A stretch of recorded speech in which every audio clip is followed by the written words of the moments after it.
Hey, welcome everybody to the Titan series. We're back for season 1, week 2 action. I'm so excited to get into it. We've got an amazing update going on this week in the series, and we got some special folks to introduce here soon. But if you're just tuning in for the first time, you gotta understand what we're doing here in this PUBG Mobile League. Let's go ahead and talk a bit about today's format. This is the Titan series.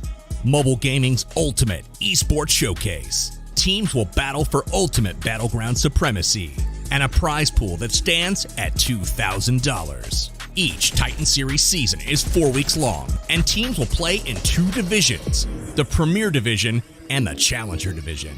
Both Premier and Challenger teams will play in the Qualifier stage that spans the first 3 weeks of the season. From there, the top 12 teams from the Challenger Qualifiers will join the bottom 4 teams from the Premier Qualifiers to play in Week 4's Challenger Finals. In the Challenger Finals, anything can happen, as the top 4 finishers will join the Premier Qualifiers top 12 in the Premier Finals later on in Week 4. The prize pool will be divided amongst the top 3 teams in the Premier Finals, and the top 12 Premier Finals teams will be guaranteed a slot in next season's Premier Division.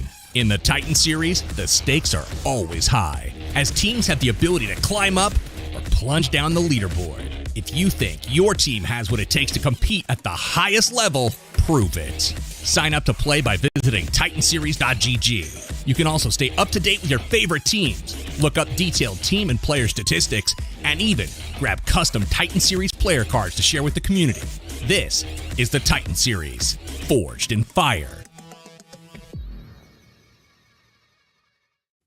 Amazing. Super excited to watch season 1 as it progresses. We got some teams kicking some major butt this week, but we also have some teams lagging behind. We'll talk about that here shortly. But first, why don't we welcome in some of the talent for this evening?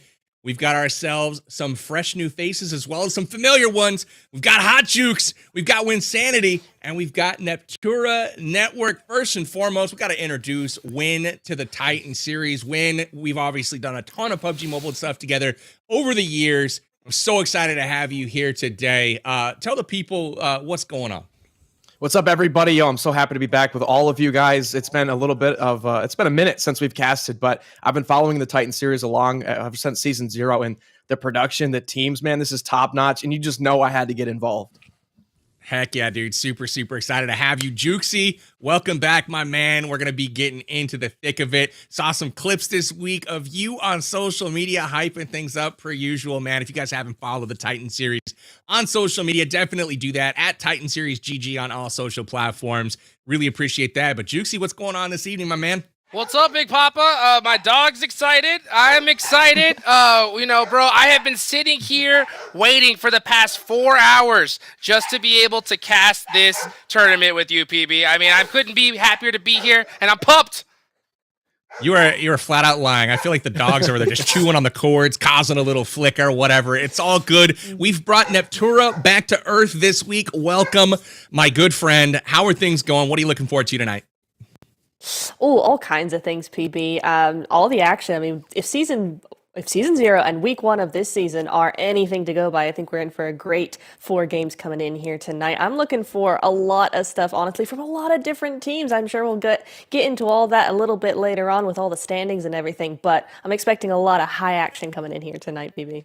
Heck yeah, you said it. We are expecting some amazing action tonight. The standings, though, we got to catch up on what went down in week number 1. So if we could pull up last week's results, essentially, we see right here a couple of really kind of shocking things, to be honest with you. First and foremost, we did have one team drop out, and they will be replaced this week by Excuse, who's being called up from the Challenger Division. So congrats to Excuse. But a couple of things that I noticed right off the bat here, Hot Jukes, we've got C4 topping the charts after winning the Challenger Finals last season in Season 0. They are not slowing down so far here in Season 1. So C4, a definite, notable story that we've got to talk about here shortly. But another one in addition to them are Execute at the bottom of the tables, but I think even perhaps more surprisingly is YKG, the defending champs from Season 0. They are on the bottom half of the table right now. So a couple of things to keep our eye on this evening here. But Jukes, I got to ask you, how is this shaping up in your eyes as we take a peek at the overall standings here just after week 1? I mean, I was excited to see how the teams from the Challenger division would fare here in the Premier, but C4 just went nuts. They said, you know what, don't worry, guys. All those, teams that have dominated this series before, in PNPL as well, we're going to prove that we're here to play. Now, the question is, PB, right, can they continue this ferociousness that we saw last week? That's going to be my big question, and I think if they're they have to do it right at the start. They got to get after it from the jump. As you can see here, JP47, one of the key players last week for C4. That nade looked a little sketchy going out, but it connects. JP, though, consistently, as you can see here, getting the team into solid positions, getting to high ground, and not shying away from fights, even against the likes of NHyper here, which most conventional wisdom would tell you NHyper's going to have the advantage in that head-to-head fight. But C4 just not taking no for an answer here, really coming out with a strong first week. So another team to take a peek at here was Dauntless Neptura. I know we had spoke about them a little bit last week as well. We did. You see them on the receiving end here. We'll keep an eye on them. But again, do you expect C4 to have a repeat performance? Or do you think they're going to come back to earth a little bit with you? I'm not entirely sure, honestly. I think as far as C4 is concerned, they're still looking to come into week 2, guns blazing, just like they did week 1. However, I think the variable now is going to be all these other teams, because when you show your hand a little bit like this, yeah, you get a really good day in, but now you've shown, the other teams what exactly you can do, and they've had a week now to prepare for that. What are they changing that is actually going to hinder C4 a little bit? So in terms of that, I'm not entirely sure, but as much as C4 is concerned, they are ready to go into week 2. All good here. Win, I got to ask you, obviously YKG not having, the week that they would have hoped for to kick things off, but if any team can pop off, it's them. I got to ask, though, in the context of C4, a team that was in the Challenger division last season, isn't incredibly well known, similar to a YKG. What is it like to have a target on your back now? They definitely aren't flying under the radar anymore as we check these head-to-head stats. Gotta ask, is that a position you think they want to be in, or are they trying to fly a little more quietly? Yeah, that's a great question. I mean, when you are in that top spot, like you mentioned, you're going to have a target on your back for sure. If everyone's trying to claw up the leaderboards, I mean, what better way to do that than take out that top team? Now, C4, like you said, a bit of an underdog story, but they do have some really heavy hitters. They've got Coops on their team. They've got a lot of competitive experience under their belt. So I'm sure they've been in some tough situations like this, and I think that they'll be able to perform pretty well. I'm personally looking at the Panthers, though. They're a team that's in third, right, doing really well, but the spotlight might not be on them because, they're not at the top of the table. And I was checking out their stats on the website, by the way, which is a phenomenal resource. You guys should check it out, titanseries.gg. And I noticed that Quan for the Panthers is leading his team in every category: damage, elims, survival time, you name it. So let's see if Quan's going to pop off today as well. Definitely a guy to watch. I love the call out there of the Panthers. That's one team that I know Jukes has been pulling for quite a bit. We've got, in addition to Quan, you've got Nasty Nate over there just absolutely destroying on the regular for them, also being in his fair share of highlights last season. So the Panthers definitely have the tools, I think, to bring a really competitive game to the table. Obviously, it's anyone's ball game here in week number 2 as far as season 1 goes. Would love to check out the maps that we have in store tonight so we can see exactly how this is going to go down. Obviously, here in just a few minutes, we're kicking off on Erangel. We're preparing for battle now. The teams are strategizing, settling any final plans here. And I expect to see some fireworks in game number 1. Some teams have some scores to settle and some climbing the ranks to do. And we've got some teams that are trying to prove that they belong and that they should stay on top as well. So Erangel to kick things off. Got Miramar coming up next after. This week, we've got Vikendi back in the rotation, taking the place of Sandhawk. So the snow is a go. We are going to be heading to the land of Vikendi. Very excited about that. And obviously wrapping things up with Erangel in just a little bit. But before we go to our first game of action, we've got just a couple minutes left. I got to get your guys' take. We're going to be checking predictions, right? Neptura, let's start with you. You had an opportunity to witness all of week one. I want the gold mine prediction. I want the Nostradamus of the week. Hit us with your pick for game number 1. Who's taking the chicken dinner? You know what? I think last week for the first game, I think I said C4. I'm not going to go with them. Like I said, I think a lot of teams, I know, it's controversial, but I think a lot of teams have some tricks up their sleeve. I'm looking at Hyper a little bit, but maybe some YKG, also X, but I don't think X, with the way they played last week, are ready to come in guns blazing for the first game. I think they're going to want a little bit of warm-up. So I think for this one, I'm going to go with YKG. Lock it in, YKG. They did have a nice turn of events there in that 4th and final game, picking up, I think, 80 limbs towards the end of the day. Kind of turned things around and maybe set course in the right direction. Who knows? So YKG for Neptura. Win, I'm coming to you next, my guy. Who is taking this game 1 chicken dinner? I'm thinking Hyper. I watched last week's broadcast, and these guys looked really great. They got a chicken dinner. Right? Remember, there's only 3 teams in the leaderboards that even have a win right now. So they've tasted chicken. They know what it's like, and they can do it again. And Chiffon and crew, I think they're going to get the dub here. So if they taste that chicken, what do you think they prefer? Are you thinking like light meat or dark meat? Light meat all the way.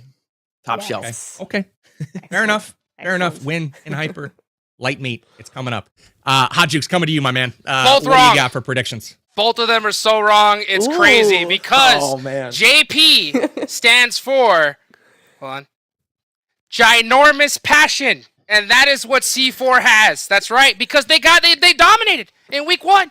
They showed that, hey, YKG, all these PFPL teams, they don't matter. This is the Titan series, and they got first place, and they're going to continue the streak. That's right. I said it. All these years, I appreciate that. All these years, I just thought ginormous with a G. I mean, little did I know it was with a J. I don't know.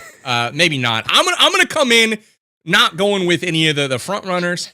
I'm not gonna go anything crazy here, but I liked Phoenix Esports' performance in week number 1. They had a couple of games with some big kills.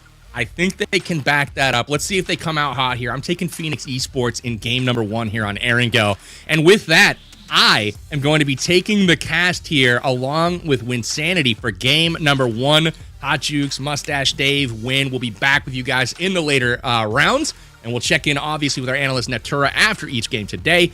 But Win, it's me and you, man. We got Erangel coming up as the pro that you are. Tell me all about it. What are your keys to the map? Oh yeah, this is the first map that we've ever had in the PUBG universe. So these players know this like the back of their hand. That knowledge is going to come into play here. But with this playing path, I think it's going to be interesting to see where these guys go. And you know, as casters, we're always hoping, give us a Stulber circle, give us a Komeski circle, something spicy when all these players are going to be in the Southwest. Where's it going, dude? Make a call now. Where's this circle going to pop? I'm going to go military. Yeah, maybe military or like a Milta Power. I'm just hoping something with a lot of water, you know? Give us something spicy to start off week 2. Couldn't agree more. I know Hot Jukes is rooting for a Zarky finish. He's been chanting for that all season long. Still haven't had it in play just yet. We ran a test match. Funny you mentioned Zarky. Honestly, Zarky's always the place that I look at where I'm always shocked. I'm like, oh, second circle, Zarky's still in. Oh, third circle, Zarky's still in. Like, it never makes it to the end, but I'm always curious to see how many zones in my own games still have Zarky. But still, in my career, I don't ever remember a Zarky final circle. I think I have seen maybe one up there in my entire time. I remember being in that little flower field to the west of Zarky. Well, just once in all the, thousands of games that I've been involved with. It's not a common zone at all. Nova, though, this is an interesting team because on most maps, they're split dropping. You can see here, GK is separated from the team. You've got Nova over by the bridge. And this is something that we have seen this become an issue for multiple teams. You've got Nova that drops near Execute, who drops near Phoenix, and all of them seemingly have been caught up in rotation on Erangel in the first week of play. We'll see if they clean up those rotations this week, as we have a fight breaking out right now. Dauntless and Mazex is getting into it. Yeah, down at the crates, any team does not want to go out early, but also every team would love to pick up a couple kill points, and Mazexis is going to be on the board first here, but they have to pick up player number 3 if they want to regain full strength. Dude, that's a huge pickup from Azexis. Klaus being the standout player from Dauntless so far in the Titan series in both Season 0 and Season 1. Absolutely fantastic player. And Klaus, the first one off the board here in Week 2. So not the way Dauntless was hoping to start, but they're still in it here. And it looks like Azexis is going to force this fight. They want it to happen. They feel like they have the upper hand. They certainly have the angles. Yeah, I love seeing the Bisons come out, iron sights, double barrels. I mean, these guys are scrapping with whatever they could find in the first couple of seconds. Not your top tier loadouts, but who's going to get it done? This is Battle Royale. You got to work with what you got. Absolutely. Clown taking a seat right here. Dauntless answering back after losing to Skipper and Klaus, both out of the game. Not how they were hoping to start things out. Privis and Turan here trying to hold it down. And even though they did suffer a knock, Clown is on his knees at the moment. They are not giving up. Azexis really looking to push this fight.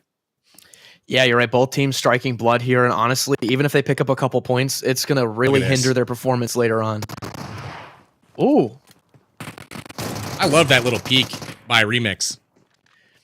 Yeah, he is going to go down, though. It's like mental chess right now. In and out. Upstairs, downstairs, on the stairs, and yeah, Azexis might want to back off here if Clown can't get back to full health. But it's a 2v2. They might have bit off more than they could chew, Win. It started off hot. They got the wipe of Klaus, they knocked Skipper and finish, but then they suffered that knock on Clown and were extremely slow to revive, and finally getting back in the fight, but ultimately that left Remix out on an island by himself, and he's going to be knocked and finished. Yeah, I saw Turan go around that UAZ, maybe thinking about trying to dip out of here, but no, they're going to continue the offensive. And again, Clown, like I mentioned, no meds, so he is not going to be able to get back to full health, at least not for a minute here. So might have to back off. And they don't have zone. Looks like this zone was overrated. Yeah, right? Just don't get hit. That's all you got to do. Exactly. You just got to put the hot jukes on them and, just dodge the bullets. Not that hard. Exactly. Are we going to see a gatekeep come out of here? I was mentioning the zone actually was very, very central. Not a crazy circle for this first match, but both of these teams are not in that zone. So they're going to have to make some decisions here coming up in a few minutes. It's really funny. At the first part of this game, obviously we switched to the action. I was so focused on this house and where they were playing. Didn't even realize they were at Novo. Finally had to zoom out, look at the mini map and oh, okay, well, this is where this fight's happening. But yeah, I was really focused on this house. Now that we see this is an interesting, they have to almost fight each other to get out of here. You know what I mean? Otherwise, they got to rely on the gentleman's agreement. Let's shake hands and do this another time. But I think they're going to have to push this fight. So both teams looking for some loot here, trying to get something a scar with maybe some ammo to actually have a shot to fire back here. Dauntless definitely gearing up, but I know that they're going to want to take in more than a level 1 helmet to this next engagement. Yeah, and considering both of these teams are in the rankings, 2nd place and 7th place respectively here for Dauntless and Azexis, this isn't exactly a fight they need to take. But like you said, let's see if they live to fight another day and, gentleman's agreement and move on and try to get some placement points. Because remember, going out now, nobody wants to do that.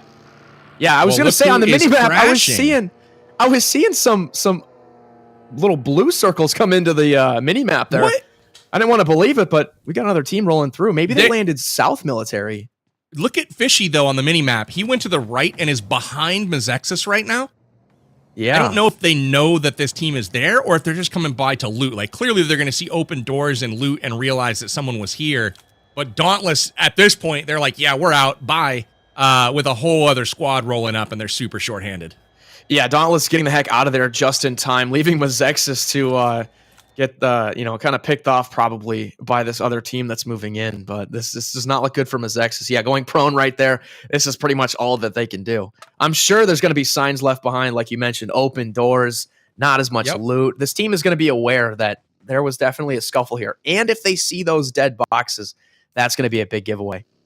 Absolutely. I'm seeing the kill feed right now. We've got Bope taking on Excuse, and I'm not sure where that's going down at the moment, but Excuse getting a warm welcome to the Premier Division. Immediately getting wiped, not quite to completion, but they're in a tough spot right now as Bope has really dropped the hammer early on. But here we go.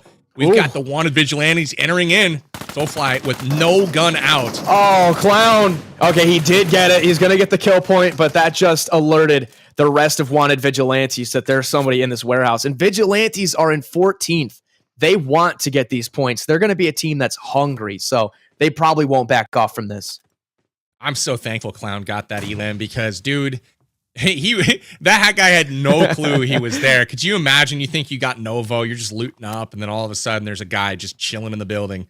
That is not what you want to find, but that's the perks of PUBG Mobile. Here's Fishy, though, coming from the backside right now. Nades are about to come in. I expect him to play a big role on this push. Here they come, and doesn't connect. Inactive move just in time here. Yeah, it's a 2v3, which is a little bit more even than what would have been a 2v4. So thankfully, Clown did get that knock. If he didn't, we would have been clowning him in the broadcast booth if he threw that. But I think that Wanted Vigilantes are going to be really tactical about this. They know they might have strength in numbers here. All they got to do is just wait them out and slowly, surgically get into this warehouse and take them out one by one. I agree. The interesting thing here is I don't know that the Wanted Vigilantes, I don't know if they have context right now. Like, they know that there's a guy in this building, but do they know there's two?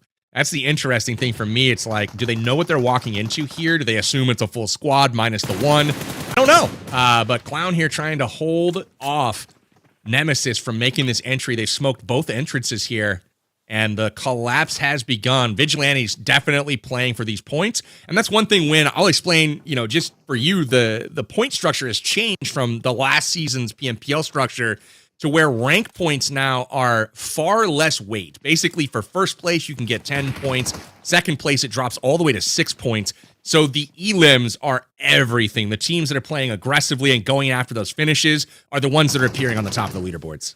I really like that. I've been more on the side of the opinion that, kills should be worth something. Everyone says it's a survival game. Survival time matters. But I'm glad that we have these teams out here incentivized to be fragging each other. Now, a question I have for you, PB, is when it comes to the kill feed, what kind of information are these teams being able to gather? If they were watching that Mazexis went down, they saw the knock from a Mazexis player, if they put that together, then they would be able to know that maybe they're up against just a duo. They would in a tournament room, but unless they're keeping real good track of that kill feed, they're only seeing Team 14 Player 3 was finished. So there is vague information. Generic hidden information. Here we go. Nemesis with the 1v2. Nice plays. Nice plays here from, Wanted Vigilantes. They got caught. Unfortunately, Soulfly, God rest his soul, ran through with a hands out, and that's not where you want to be in a gunfight. He actually reacted really quickly, almost turned it around on Clown there. As you mentioned, we would have been clowning him on broadcast if he didn't come through with that, starting Soulfly here with absolutely nothing. But, Wanted Vigilantes able to get the dub. At the end of the day, they will move on. Granted, they lost one in the process, but I think they'll take the points here and be happy to move on to fight again. Yeah, for sure. I mean, they only came out of last week with 8 points, but they've already picked up 2 kills to start off match number 1. So maybe we got a little underdog story building here with Vigilantes striking early, and this momentum, let's see what they can do for the rest of the match. Love to see it. This is already, better than they did most of all last week. So I'll take it from them. I'm sure they'll take it as well. One of the picks, like we talked about these elim points being weighted so heavily, Phoenix Esports, my pick to win this match. Again, they've been quiet so far, but they've only got 9 rank points right now across all 4 games of last week. But they got 26 elim points. That's second place overall in elims. So with that, they're sitting 5th overall, despite having terrible placements every game. They've been having pretty good success in their fights. Here's Panthers, by the way. I called these guys out, but they're not having a great start here. They've already lost a player. Nate's going down, and they might have to just back off. Zuko getting hit with a frag. Here comes the push right now. This is nice K9 Esports. Ooh, oh, man. Hockey Sour delivering the Uber. Oh, wow, and he's going to hop out and get the next one, too. Amazing plays there for these guys to not only get the kills, but do it in just enough time to get the pickups as well. And they will maintain a full squad with 5 eliminations. Impressive. This little hill win, I don't know about you, but I have the damnedest time with third parties on this exact spot. Like, I feel like every time you fight here, somebody rolls up, and I'm just waiting to see who's in the vicinity that sees smokes out here. And I was just like, let's go take it to him a little bit. I don't know about you, but that's something that I always get caught at this exact spot. And here comes the shots in from Young Kings in the distance. Chico delivering them. We'll see if they actually get the third party on. He's definitely called it out, and K19 might have to take refuge here in this compound. Yeah, honestly, having YKG not have such a great week last week, they're probably looking to come out and make a little bit of a statement. They won last season. They know they can perform. They know they've got it in them. So let's see if they can just get back in the winning column and kind of re-cement themselves at the top of the table. So they might want to come out and be a little aggressive here, set the tone. Ooh, that's not good. Stolen kill there. 24K True. finishing GK. Mobility was the team. It was Blinky that got that knock onto GK, but YKG says absolutely not. You're not getting those points. We're going to put that in our column, and you love to see that aggression there early from YKG. Yeah, I was just calling it out, and they really they backed me up there, stealing kills, being a little thieves out here on the battlegrounds. But every point matters. Oh, and now Trey trying to run away. Will this frag catch him as he tries to get away? Ooh, might just get over that hill. Yeah, I think he's gonna be safe for now. I think I heard a pop tire. Safe for now is the key words, but mobility here. This is a team that has been painfully mediocre the last season or so, riding that threshold, right? 12th to 13th, basically every single game without fail. And here they sit this season, starting today in 13th place. But unfortunately for them, they have drawn the attention of YKG early on in this one, and they weren't even able to finish their knock on GK, which I was hoping to see them gain a little bit of momentum. While they did get the knock, unfortunately unable to get the finish there, as Fears that gets retaliated on by in Hyper. I love seeing the fact that we've had 19 deaths so far, and we're still in only stage 2. And to your point about eliminations being weighted more than placement, this is the direct result. We see more aggression early on, and when you have a more heavy placement weighted point scheme, you don't get this early action. Everyone is just waiting to the end because they want to try to, get those placement points. But instead, now we got teams fragging out, and this is really an enjoyable Erangel match for match number 1. Absolutely. One of the other things too about those, elims and the aggression and whatnot, it's also resulted in shorter games. I've noticed that games are going like 22, 24 minutes on Erangel, which is like really interesting because if you like really wait it out and camp it out, you can push those easily over 30 minutes. And that is not something that was uncommon in seasons past. Whereas now, these teams are like, all right, it's time to fight. Let's rack these points up. And by the end of the game, you don't have as many third parties to worry about because you're down to like a one-on-one situation going into those like 7th and 8th circles. Exactly. If you're trying to decide between, can we just go wipe this team and get points, or let's get 2 more placement points if we wait it out. A lot of teams are going to be like, no, let's go take it to them. Let's wipe them. We're going to get even more points if we do that. This is a huge fight right here. Execute really needs to pull a rabbit out of the hat if they're going to, start rebounding after a poor performance in week 1.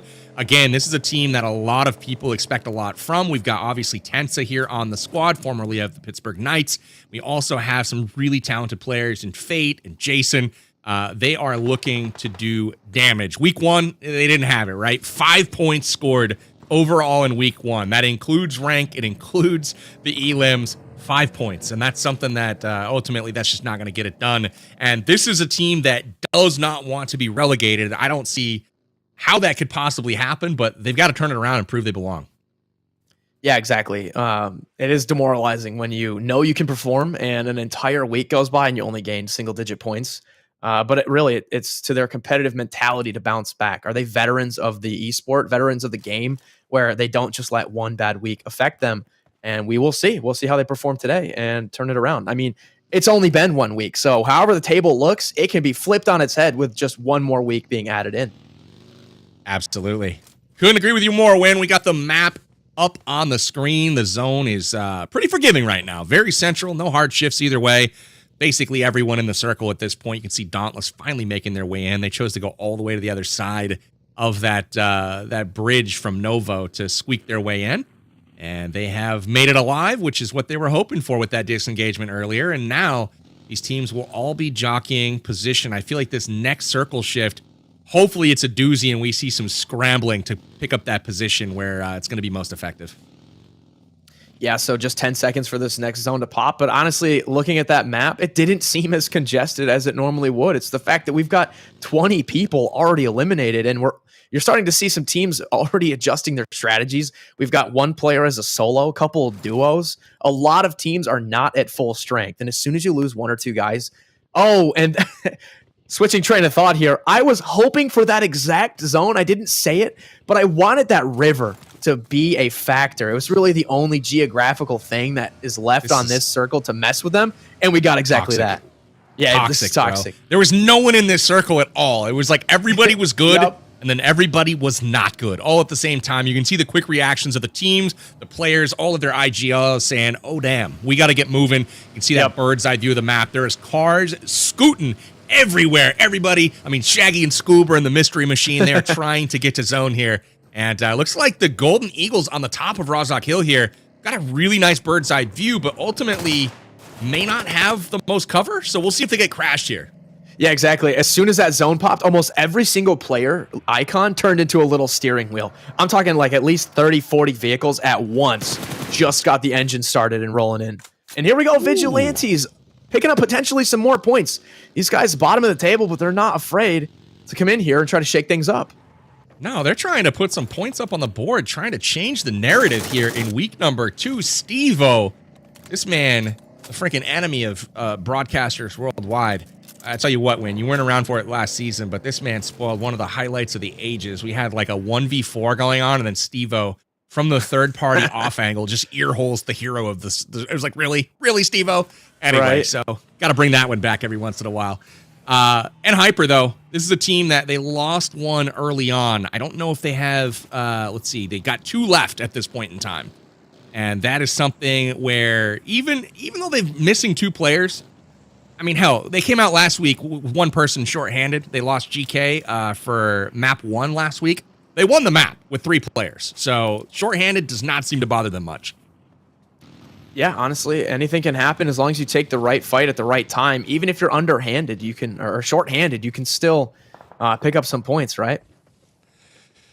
Absolutely. This is the part of the map that for me is so exciting on Erangel because it really puts to the test your positional like awareness, you know, use of obstacles and the structures because it's wide open and almost no cover. So forces team to think about their utility, saving those smoke grenades for when they're going to be most useful, trying to make the crossing over this choke point of the bridge. It's going to be really interesting here as Nemesis tries to hold down this angle. I wonder if anybody's going to be trying to scoot across that bridge here, as most of the zone is north of that river. That's right. Yeah, bridge camping, you typically think military island, Novo and stuff, but we're going to see it here potentially. And, oh, man, we got some bumper cars rolling up here as TMGG rolls up and we're going to be taking a fight with wanted vigilantes. Man, Versa met a tragic end right there. Just absolutely got squished. Bumper cars is right. That'd be like what I'd be trying to do on the go-kart track here. His boat closes in behind. Hotzada getting the run over. And he might retreat here. I thought he might try to crash. You could see Daddy Wildo and Hyro off in the distance there. I thought they might try to support, but they're gonna hold the angle, that northern part of the zone here, as Mobility finding themselves sandwiched in the middle. But they do have a little bit of cover that should provide them some solace here in the meantime. Yeah, I love watching pro players make the most out of seemingly nothing. I mean, they play these maps so much in a competitive setting. They know that if I have this little ridge that's 5 feet tall next to a rock, they're like, perfect, that's all we need. Smoke it out, put the cars in there. Like, they can make the most out of literally nothing. I'm more of a casual player. I rely a lot on compounds, actual true hardcover like warehouses. These guys, they make a rock work for their whole team. It's crazy. Absolutely. XQS just had their last member eliminated, so they'll go out in 14th. Again, welcome to the Premier Division. Unable to pick up any points this time out, but it's early. We're still getting our feet wet for sure. Excited to see what they can do as they've been a solid performer in the Challenger Division. We have another fairly hard shift here, and again, River still in play. We've got that bank on the southern side still in play. One of the teams, though, that I look at right now is YKG on that southern side, controlling that choke point of the bridge with N-Hyper on the ropes. They've got teams knocked here, QZZ down in front of them, and we'll see if they can secure that southern part. How about that solo from Dauntless? You see him right here, Tehran. Every car's driving over him as he's working the underside of the bridge. What a sneaky little spot. We'll have to see if he can make it up into the placement as just a solo. I like that, but one of the things, too, I was just going to point out with the placement, it no longer matters, essentially. Because right now, if he can just get a kill, like one, if he can like thirst somebody or get a finish, that's probably about as good as he would have gotten anyway. Because second place is getting 6 points, third is 5, 3, or 4 is 3, so on down the line. So you don't get much for finishing, high rank. If you're in 7th or 8th place, you're getting only 1 point, and he's got a long way to go to get there. So if he has the opportunity to take on a third party, finish somebody's knock, you got to take it and just put that point on the board. Yeah, true. And it's funny, Kindness is popping some shots, almost like baiting people, saying, hey, push me if you dare. And they're daring, and they call this bluff. He's on the run now in the corner. Kenny 1v3. Kindness wins these. Oh, no. Good push there from Dope. That was solid. Kindness found himself in 2 1v3s last week against Execute both times and won them both. It was not that kind of week for Execute, but Kindness unable to pull the rabbit out of the hat. No wonder Execute has only 5 points, man. If they got shut down in 2 of the games like that, that is unfortunate. Yeah. Oh, YKG, tough. I think they moved in and evicted Dauntless, but they're still up. Tehran is still alive, but YKG has now taken this bridge, I believe. Or maybe I think it might be different bridges. Yeah, I think it is. I think Tehran is up on that more eastern bridge. That's right. On the other side, but still interesting. I thought he was under this one just from the look of it earlier. I think he was just out. I think it was that bridge on Roz. So he's going to have to come in a little bit. Look at this, going prone, here. Going up and down, hitting like the burpees on top of the UAZ. I love this strategy. Uh-oh. Getting the frags underneath. Love the finish. Golden Eagles here on the push. They might regret this, yeah. Oh my God, TMGG making light work of these boys. Those Eagles have been grounded. The wings have been clipped. The Golden Eagles are back to the lobby. 10th place, no points. It's unfortunate for them. Mobility there, I was actually concerned about them going outside of the wall. Thought that was a bit risky, but they made the most of it. Got, Golden Eagles taken care of with relative ease here. I got my eye right now on the Wanted Vigilantes. They've had a strong game so far, 4 elims so far. No one has a full squad at this point. I think that's important to note. All of the teams right now will finish with at least 1 rank point, but literally everyone is shorthanded at this point. Yeah, exactly. It's a lot more space in these final circles. Like you mentioned, games aren't lasting as long. It's not as congested. And going back to that Eagles pull-up, it was unfortunate the fact that they decided to take a compound out of circle, too. They could have just kept going and found placement in zone, but TMGG got some free points there. And I love how the circle always manages to find its way to the one spot where, nobody is. You wonder if it's calculated like that? How many teams can we screw over? Every zone, right? I think that's a variable. It's like $, screw over teams, something. Right? We can equals 5. We can screw over 5 teams this circle. Yep. Now, if we go here at this central vertice, we can screw over 7 teams. That's where we're going to center the zone. It's got to be something like that for maximum enjoyment of the viewers, of course. Here's C4, though. Interesting thing about them is they're at the top of the table right now, but they have not picked up a single point so far. I mean, they're maybe falling back into their old ways of valuing placement a little too much. Somebody needs to give these guys the memo. Go get some kills. That's really where these points are going to matter, but they're also at the top of the table, so might not need to be as aggressive here in game number 1.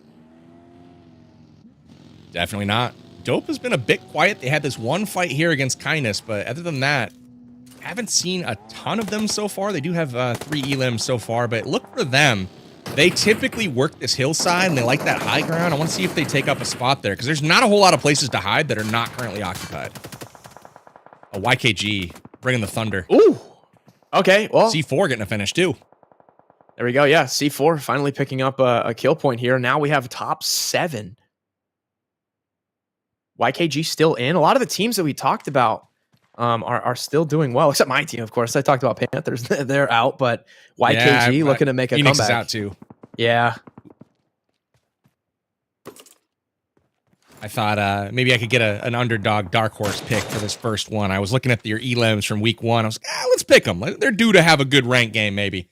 This might be the end of the road here for Tehran. Ghoul, very well aware that this man's going to have to make a run for it. That's right. Hitting the heel, smokes her up, but we shall see. Those were great smokes from Tehran. Okay, not bad, though. He's making it work. He's still up. They're just guessing. Oh, you hate to be this guy. He's got very little left in the tank. He's got 5 grenades, but he's not close enough to throw them at anybody. Honestly, good on Tehran, though. I mean, as soon as you're a solo, go find the utility. I've seen guys fill their bags with like 10 first aids, 50 smokes. Just, you never know when you're going to need it. And it's time to cash in, open the bag, start using everything, and he's still alive. I can't believe he made it there, man. That's incredible. That's good stuff. One notable thing that's going on right now, though, you see Execute in the distance, down on one knee with Jason trying to get back in the fight, but they've got 8 points already. That is a massive answer. They will double their points from week 1 in this first game. So That's the way they wanted to start out. Yeah, they needed to have a match like this to really turn the tide, and that's exactly what they did. Dauntless still alive, and Vigilantes, they were in 14th. They're still up too. A lot of teams flipping the script here. But C4 is still alive as well. Might be able to shut down a lot of dreams. Execute goes out in 7th place. They'll pick up 9 here. So really nice work from them to start the second week in a positive fashion. That'll help them climb for sure. But now it's the story of C4 here. We got a top 5 placement going on. They've got one man down at the moment. They're trying to make something of it, though. I will say, when they have finished in the top 3 in every single map so far this season. Wow. And just like that, our last compound is no longer in zone. This is all field and rock for these players, and some trees. That's about it. This zone is trolling Pew so hard right now. He's just like, this might be it for me. I got to reload and just go out in a blaze of glory here. YKG's doing very well. The fact that they got that ridge early on, that was one of the best power positions for this final circle. But look, the circle always is shifting to where there's nobody. Like, there's no one's in that zone. How, you know? I thought YKG had the dominant position and the men to get it done. But now the circle, I think, favors C4 more than anything, and we are down to a one-on-one. Somebody is going to get a prediction right here. Will it be YKG or will it be C4? C4 now has gotten a top 3 every single game. That is 5 in a row from them, and they're looking for their 3rd chicken dinner of the Premier Division. And here we go. The action kicks off. Chico landed some shots here, unable to get the knock. That DP getting a little squirrely on him. Yeah, I think this is going to go to YKG. Just looking at the zone and the fact that YKG has that ridge. C4, they're up here on this hillside. Not much to protect them. And YKG just has to be patient. 40 seconds for zone shift, and they've got 1 knock. So Joey can move up, get zone. He's going to be the first one to enter, and he's going to have that off angle. So Joey with cleanup on aisle C4. This is where C4... it's the gut check time, right? They're going up against the best of the best here in the region. YKG seeing, hey, do you guys belong, or, are you really still that challenger team? And, right now they're taking it to him. It's a 3v2. Joey has the high ground. YKG has the angles, but they've got Coops and JP47 on the other side of things, who have been standouts so far from C4, and they're going to try to clutch things up in hero fashion. Don't know if they're going to be able to do it when. There it is. There it is. Any minute now. There it is with the headshot, too. 20 points. YKG, man. Wow. God dang, man. 20 points. That is exactly what YKG was trying to do. And remember, week 1, they had a total of 12. And if anybody is going to be putting together big games, it's these boys. It is YKG, led by Joey from the high ground here. They're going to pick up 2,100 damage, pick up those 9 elims as well. And we kept the game under 30 minutes, Win, coming in at just under 29. Yeah, that was fantastic. They were patient. They got that ridge. They crossed the bridge and just kind of let the chips fall where they may, and let the other teams take them out. And they decided to run up, strike at the perfect time, and they got chicken. They really did. One of the things that I really like and respect a lot, I'm not going to be biased, but I am going to show, my YKG colors here. They're my favorite team in the tournament. I absolutely love how they play. I love the fact that they commit quickly, right? When they see an opportunity, like Joey on that push up the hill, he got that knock and knew, hey, that's probably their off angle. I'm just going to start rotating, pushing the action to get those crossfires going. And with that, it just puts so much pressure on enemy teams that as soon as we saw earlier in that round that they had the bridge and they had that, easy access to the bottom of the zone, I feel like from that point forward, it was kind of their game to lose. But YKG coming up with 20 points. That's what they needed in game number 1. But C4, no joke either, is they'll pick up a 2nd place, which is, again, their 5th top 3. And you can't hate that. So we'd love to bring in some of our other folks and talk about it some. Neptura, what did you see here in game number 1? I saw my prediction winning there. YKG I don't doing know some if it's me. excellent work. It could be. She's muted, I'm thinking. Dang it. get one. Okay. We get one. Darn. Hello. All right, Mulligan. We'll reset it, put that ball back on the tee, fire away again. Here we go. How are we doing? Okay. Right. I saw my prediction winning, PB. That's what I saw. That was very, very well done from YKG. Loved that end zone coming in. I would have liked to maybe see them come into zone from that south side across the river just a little bit sooner, but it ended up working out for them because that zone kept shifting north, so no one was actually really looking at that side of the zone anyway. So worked out in their favor, and honestly, I can only echo what you said, PB. They just did that so well. Joey with that off angle, doing some fun there, and C4, as good as they played that, as well as they played that, they really just had no chance once it got to that stage in the zone. Yeah, that little ripple that YKG was largely able to hide behind proved to be better than the rock that C4 was hiding behind. Yeah. Kindness, unfortunately, here. Had the opportunity to go 1v3 again. And, his luck's got to dry up at some point, man. The guy's incredibly skilled, but just got pushed by too much, too soon here in Hyper. Not able to get anything going here in game number 1. Hot Jukes, your pick did not win. Neptura's did. She will be quick to remind us of that. How did you feel game number 1 went? What did you see out there? Look, YKG just got lucky, all right? The fact that they're, all their skills, all that stuff, right? It's all happenstance, right? This is the tight series. Sure. C4 are the true kings of this lobby. And you know what? I'm really proud of C4 allowing YKG to win that match. To give them some false confidence at this stage, that's huge. Wynn, how do you deal with this troll here? I mean, he's flipping his colors so quickly. Last season, it was the Panthers. That was who was, God's gift to Earth, and now we're talking about C4. I mean, what gives here, dude? I mean, this is your first chance to sit in, watch the full broadcast. Anything stick out to you as far as teams go? What did you see out there? Honestly, this last fight, we're seeing it run back here one more time. YKG versus C4, 3v3. None of them had zone. It's really just a chess match at the end, right? It's like, get him into the corner, like you got the king down there, move, get a little ground until it's checkmate. And once they got that first knock and that flush, they just moved in, get a little ground, throw the frag, get the off angles. And it's very tactical, very surgical. And no surprise, YKG winning that first match. And they really needed that. They were champions last season, didn't have a great week 1, but now they're back up in the conversation once again.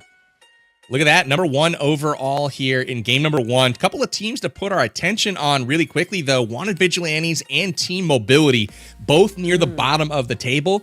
They have come out strong here in game number 1. Wanted Vigilantes picking up several points. Same thing there below. We also are on 9 through 16 now. Phoenix Esports, my pick did not come through for me. Boys, that's it. I'm not picking you again today. I'm going to be spiteful. We're holding a grudge. That's it. I wanted to see it here in game number 1. All good, though. In Hyper, looking to hopefully crack that top half here shortly, but what can you do? So overall, though, I thought first game was pretty exciting. Oh, yeah. Got some early action in Novo. We had a nice little squad fight. One of my favorite players in this whole tournament is Klaus of Dauntless, and it was so sad for me to see him get eliminated literally first. It's like you're sitting here like, all right, what's he gonna do this week? What kind of crazy highlights? And it's like, nope, you're on the receiving end of a shotgun, like pretty much immediately. So that was unfortunate. Hot Jukes, as we turn our attention to game number 2. Before we go there, I don't even want to go there. Let's pull up the overalls. I hear they're ready. All right. Let's talk about that, because we want to see how things have changed here. Woo! And they have. Yes, they have. Yes, they have. I will give it up on a serious note. I will give it up to C4.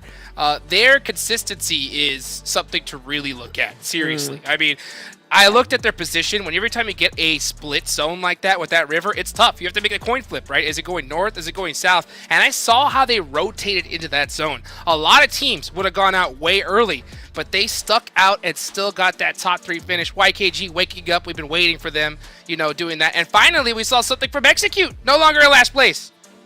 No longer in last place by virtue of adding somebody from Challenger Division. Let's go, baby. I appreciate that for sure. One thing to point out here, YKG in 6th place. They jumped from 10th to 6th in one game. And if you look at the distance between them and N-Hyper in 3rd, it's only 9 points. And if they can bust out one more good game, they can go from 10th to 3rd in 2 games. And I think that's clearly within their capability. to do that. So Young Kings, they've got their sights set on the top of that leaderboard. One last little point here on C4 Esports, sitting at 64 points overall. You've mentioned their consistency, and one of the things that it has not translated to is an absolute ton of points. So they're getting a lot of their points from the ranking side of things and not so much from being heavy-handed on those elims. So despite winning multiple chicken dinners, being in the top 3 each and every game, they're not like blowing away the competition here that has actually had subpar performances or hasn't been, finishing where they would like to, because the elims that those other teams are putting up are helping to keep pace. And while they're, just out of, I guess swinging distance of C4, this is not a runaway train by any means at this point. So that's a little note from me, but I guess, Win, what are your thoughts on that? You're going to have you and is it Hot Jukes, I think, for game number 2. I'm going to take a step back. It's going to be exciting as I get to watch you two fellas cast. That's fun for me, but I guess, let's go predictions here for game number 2. We saw the first game, right? Like, Win, tell us second game. I want you to get this one right, dude. Like, no more wrong choices. Predict it correctly. It's tough. I'm really looking at Phoenix, Mazexus, and it was also Panthers. These 3 teams, they're racking up the kill points, but they're not getting the placement points. Like, they can frag out. You guys just need to relax a little bit and start getting some points in both categories. I'm thinking one of those 3. I know I can't pick 3. I'm going to double back with Panthers, all right? I think these guys can get some placement points and some kill points this time, and let's see if they can get chicken once again here in week 2. I'm going Panthers. The Panthers, locked in by Win. All right, Natura. All right. What's it going to be? You know you what? gonna go with YKG again? Oh, it wouldn't be a bad shout, actually, because they're quite good on Miramar. But you know what? I'm not going to do that. Let's go with a different team. I think Execute are really, really good on Miramar. But also, I know that I think I saw an Irene last week saying that and Hyper were not all that good on Miramar compared to Erangel or some of the other maps. But honestly, I've found them to be pretty successful so far there. And with them now being tied, I think, for 3rd place, something in that sort of region that I saw, I think they're going to kind of want to solidify that top 3 position. So I think I'm going to go with N-Hyper for this one, PB. I like it. N-Hyper, lock it in. And Hot Jukes for you, my man. What are we thinking? Who's taking this one? Here's what's going to happen, all right? If that playing path goes north, all right, and that zone lands near El Pozo, YKG is going to win the game, all right? If it doesn't, I'm going to give it to Execute, because why not? Come on, bro. You can't hedge your bets like this. Pick a That's team. the 2. Is it going to be YKG or is it going to be Execute? You got to pick one. Zone's going to go to El Pozo. It's YKG. It's YKG. They All dominated the last game, and they're behind, and they're hungry. So, Joey, all day long, got to bet on the man. Can't deny. Joey's got to eat, baby. Joey's got to eat. Feed the man. Get him his chicken. Get him his pollo and El Pozo. And if I'm going to pick a team in this one, I was going to go YKG, but since you picked them, I'm going to go with Ultimate Gaming. Ultimate Gaming picked up a chicken dinner and a couple of top 3s in week 1. We saw nothing. They wouldn't do nothing here in game number 1 in week 2, and I expect that to change. So we're going to go with Ultimate Gaming, and we'll see if they can lock it in. So with that, we'll take a peek at what's coming up here next. We've got ourselves Miramar, as you mentioned, and we see our first top 3 here on Erangel. We got YKG, we got C4, and we got Wanted Vigilantes trying to keep things going at just a few minutes until the battle kicks off on Miramar, and I am so excited to see how this is going to kind of crack off. One of the interesting things, though, as we take a peek at the overall standings, the interesting thing for me is that C4 Esports is one of the only teams in the tournament that has more rank points than elims. We talked about that just a moment ago. But I mean, look at some of these teams like Phoenix Esports and Mazexus that heavily skewed towards elims. They're not getting the placements. But look at C4, man. 37 rank points. Hot Jukes, what do you think about this whole trend? It's wild. It's like a blast from the past to older point systems. I mean, it's crazy to see that a strategy like this is still working, because for as long as this new point system has been in place, which hasn't been very long, right? We've seen teams just hard shift. They're like, you know what? We got to get those elims early on. Let's try to take a nice little third party. And that has worked. But C4 is proving that, hey, if you still could consistently land in that top 3, you're going to get it done. And they're doing it not with being zone blessed every game. So, I mean, that is something I think a lot of teams have to keep their eyes on. Absolutely. It's It's really interesting, they are doing it. It's like when a game transitions from one meta to the next, and then there's still that one team that's kind of playing off meta, Yeah, exactly. Like, I'm not gonna just adopt this new style and go all crazy and crash every little thing and take every fight. I'm gonna still play the circle. I'm gonna try to edge my way in, and that's something that we've seen from C4. They're still playing these zones really effectively, and ultimately, when they choose to engage, most of their elims are coming in that final circle against like one or two other teams at the most. They're not really getting third party. They're taking the fights that are advantageous to them. They're, getting the angles that are most, favorable to their team. And they're coming out with those victories in those one-on-one situations. The lone exception being, of course, YKG this last game. Going up against the Buzzsaw, Joey, and Co. That is not something that most teams come out successfully from. So Neptura, we have to give any keys for Miramar. What should teams be looking to do as we turn our attention here to this second game? Honestly, I mean, the whole thing of Miramar is high ground, high ground, high ground. It's a hard map to do that kind of thing with, though. If your gameplay really uses high ground and kind of controlling zone from a high ground, Miramar's really hard because there's always high ground higher than yours, right? Those peaks, you can get up there with those buggies, man. It is crazy what some of these players can actually do with those high grounds. So I'm looking for some teams to really be clever with what they've got going. If they can't get the high ground, get an angle onto that high ground that you can use to kind of stop those teams from actually using it effectively themselves. So that's what I'm looking for Miramar. Amazing. I'm looking for a lot of the same, most notably looking at YKG. They have sent Joey as well as either 24K or Fears up on those two hills that are right by each other. And they can kind of cover each other. Really, really kind of fun to watch as YKG dominating that high ground. But with that, I'm going to go ahead and hand over the reins of this broadcast to Hot Jukes and Wynnsanity. I'm going to take a little bit of a breather here. We'll be back with you guys a little bit later in the show. We'll recap kind of what went down after game number 2. Neptura, we'll see you back here shortly as well. But Hot Jukes, Wynnsanity, take it away. We've got game 2 coming up next. So excited to see how this one goes down. Go Ultimate Gaming and YKG. All right. Let's go. Let's get it. The Winnerino Pepperino himself, bro. How are you doing? Are you ready for match 2? I'm great, man. I'm glad to be back. We've known each other for a very long time, and we find ourselves here once again in the booth, right, for Miramar action. I do believe, though, this may be my first time casting since we had the big bad AMR added to the care packages. And we already know these vehicles and these trucks on Miramar are kind of squishy.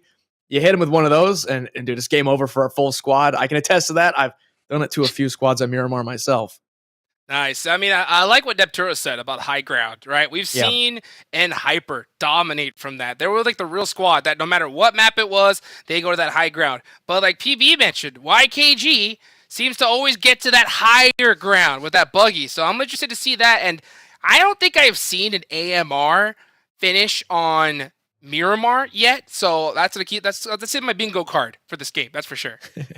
Hey, you never know, right? But the thing about the high ground is when you get up there and then you don't get zone, and now you got to get back down, right? Like it can definitely go against you. It's a double-edged sword for sure. And I've seen some interesting fights where there's a guy up here and there's a guy like right down here, and you're like, okay, how do I fight this, right? And you just kind of get these awkward encounters. But definitely to Neptura's point, the verticality is a huge factor. Oh, yeah. So I'm interested to see who's going to make those rotations early on. C4 is a team I'm going to keep a close eye on, too, because, they're always getting that consistent top 3. What happens, though, when they start hunting down those early eliminations? Do you think it's going to throw their game off completely? Or do you think that's something they should do? Like, I don't know. What is your opinion? Maybe. I mean, they definitely feel comfortable winning games and getting top placement, but also the early kills can give you a little bit of confidence, especially if you get that risky first encounter, but you win and you're still a full squad. That can really give you a big boost. And it also gives you the reassurance that you're getting a few points this game already, right? Maybe you can loosen up a bit and you're not so pressed to make sure like, oh, we cannot die with 0 points, right? But they're also proving that even though placement isn't as important in this tournament, it's still placement points are king. Winning chicken dinners is king. And they're getting it done with the only team on the board that has more placement than eliminations, right? And that's so crazy. I mean, you think about it, first place is 10 points, right? Second is what, 6? That is crazy. I mean, I totally understand why that meta has shifted towards, saying, hey, you know what? Placement points aren't reliable anymore. Let's go for a limb. But C4 is proving that it's otherwise, man. But I want to see them bust out a chicken dinner with like 20 eliminations. I think once they do right. that, they're gonna say, you know what? All right, I think this is the play. Exactly. And we all know that a lot of placement points will naturally get you kill points. You don't get up into the top That's 3 true. and not start fragging in those final moments. So a lot of it goes hand in hand. Just play the circle well, play your game, go for chicken, and you're going to kill a couple guys along the way, right? You're going to get them. You're going to get them, dude. I love the fact that AMR, right, is a one-tap finisher when knocked. I think that's something PUBG Mobile needs to do with all sniper rifles, right? At least bolt actions. Is if you're knocked, one shot, done, right? I think that is a big play because, man, I've seen it too many times where someone gets that knock with the Car 9 and then just tries to have to 2 or 3 tap them. That's ridiculous. Yeah. But here we go. The desert, baby. Let's get it. Miramar is going to be hot. I have been warming up to these desert maps more and more, honestly. It's not one that I play too much, but every time I get the chance to watch these top talent competitive teams duke it out in the desert, man, I love it. And it always makes me just want to jump in and queue up for Miramar for sure. Guy can't be afraid of the sun, Win. Got to get some of that sunshine, baby. I'll tell you what, Miramar, the heat. Back in the day, right, we used to play a ton of Miramar, always doing those Pecado hot drops. And you're right, I think it's definitely been set to the side with all the new Aerogale modes in the game. But this is definitely, I think, just one of the most true BR competitive maps. It's the biggest map too, right? Like you think about Erangel and Miramar being 8 by 8 kilometers. Well, look, newsflash, Erangel has like a kilometer of water around it. This map, however, it goes all the way to the northern edge, pretty much all the way to the western, eastern edges. We have a lot more territory. And with only 64 players or 62 here in this match, we might have a bit of a quieter early game. I know we talked about that Erangel match being pretty hot early on. We had 20 players off the map, within the first 2 zones, but might not see that occur here today, especially with a middle path right up the center of the map. This is going to mean that almost all locations are accessible to all of these 16 teams. You know which location isn't, Win? El Pozo. Yeah, that's true. You were talking big about El Pozo. Hey, you never know. I mean, wherever that first circle goes, whoever gets there first, hit a reset, get looting, and nothing to worry about. That's a good point. Yeah, if that zone heads that way, getting a vehicle definitely will not be the play. You see YKG, they're stretching out, so they're going to still head on over to El Pozo no matter what. That is the area of the map that has the most loot. And it looks like, yeah, they're going to be going completely solo. You can see them there at the bottom right. Look at them. Teasing their way. Looking for a buggy and a dream. That's right. Looks like we have Mazexis that might be getting into a bit of a scuffle down in Los Leones. Oh, man. Not how you want to start the first match. What, or the Miramar match. What the heck? Not at all. But you know what? It's hype for excuse because they got the opportunity to compete at this level. A Nemesis. Oh, my gosh. Caught the buggy. But I think that's an AK blasted at him. I'm surprised they didn't knock out one of his tires. Yeah, I know. Imagine finding an AK that early on. That's lucky. Feel bad for Nemesis, man. Their average survival time is going to get really sandbagged with Soulfly surviving a total of like 4 seconds. Yeah, he's lucky he made it out of there, though, because I tell you what, I mean, a lot of players these days have realized that going for those headshots ain't the play. You just go for the tire, 2 shots on that buggy, you're spinning out, and you're done for. So. Yeah, I have a bad habit of that. I'm a content creator. I'm going for clips. I want that headshot. But most of the time, going for the tires would have actually been the more economical play there.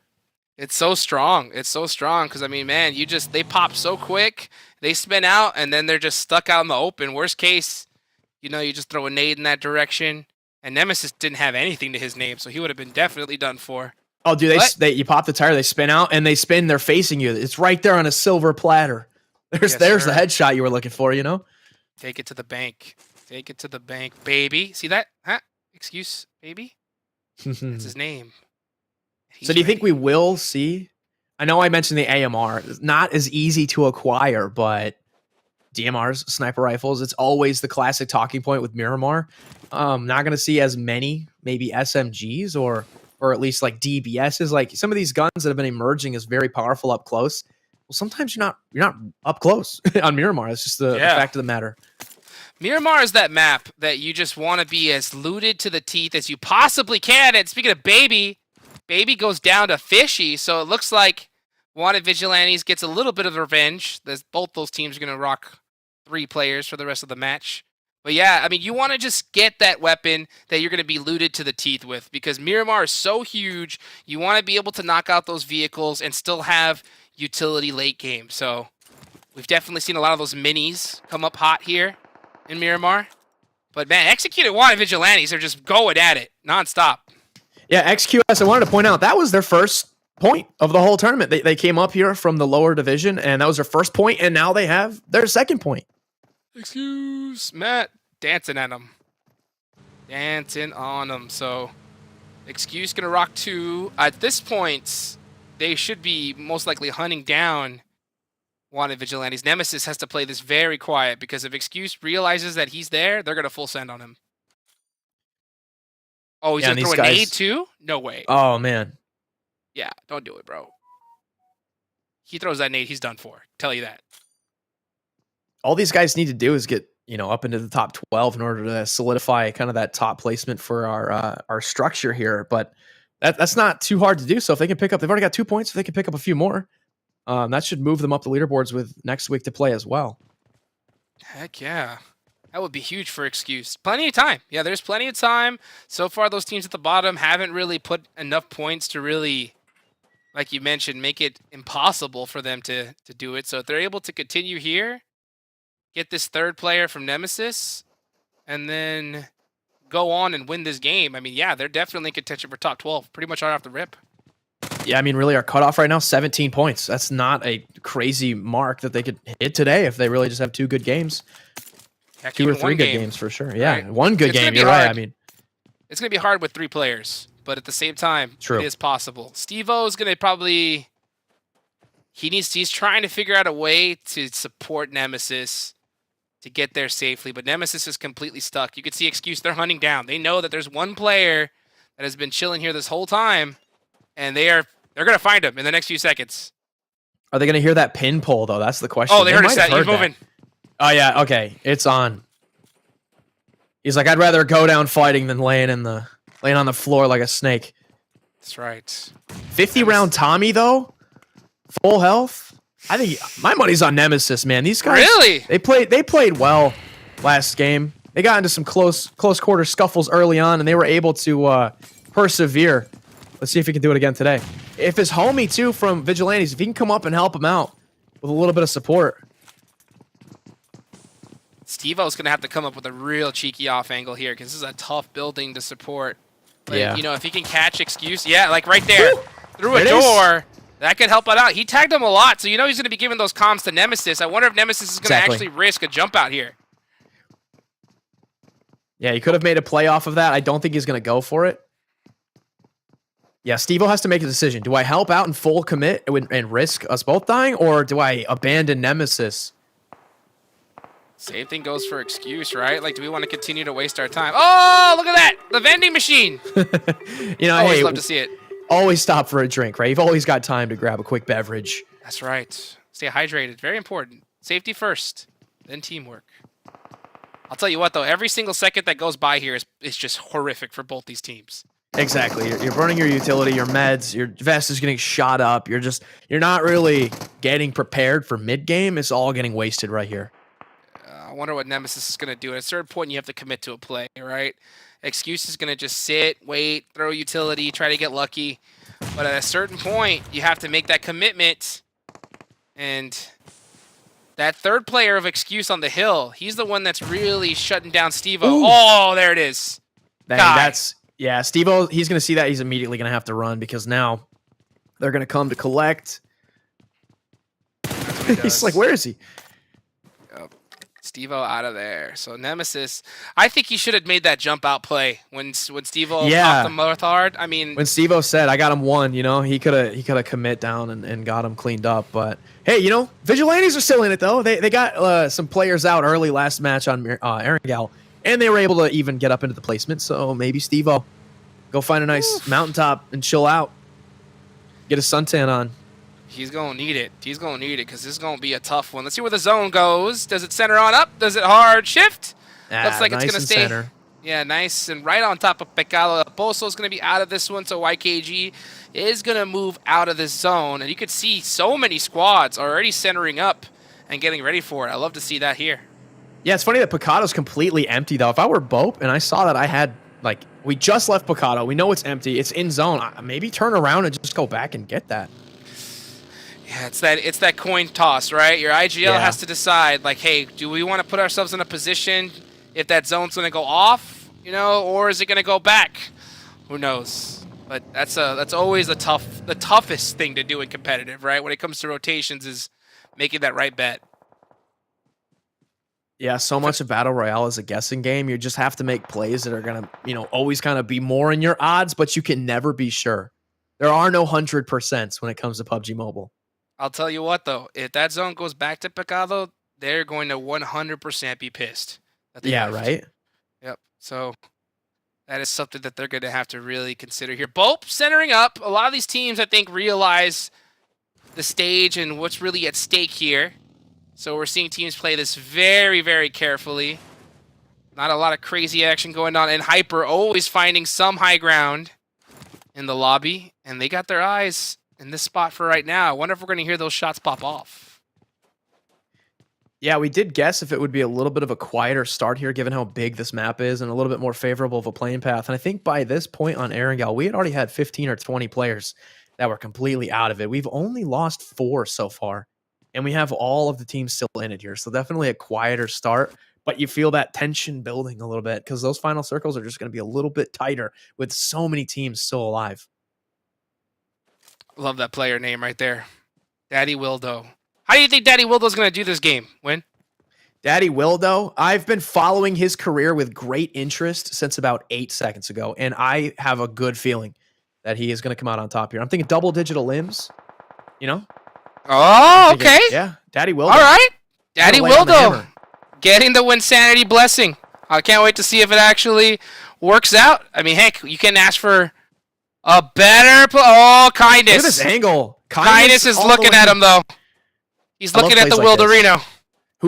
He's got the third party. Who's going to get the fourth? Oh! I was just about to say. He got behind a ridge, but who's going to get behind him on a ridge? Hey, that's Miramar in a nutshell right there.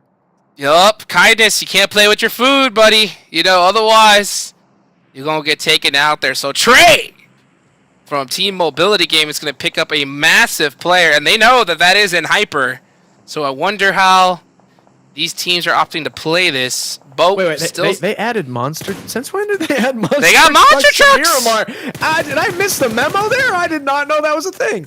Yes, sir. Monster awesome. truck madness. Let's go. That's so dope. It's in here and then Livik. So we love to see some of that monster truck action. And it definitely comes into play here. Oh my gosh, GK first! What? Remix! What are you on? Dude, what lucky spray. Oh, was it from above? And now he's gonna get taken out by NHP.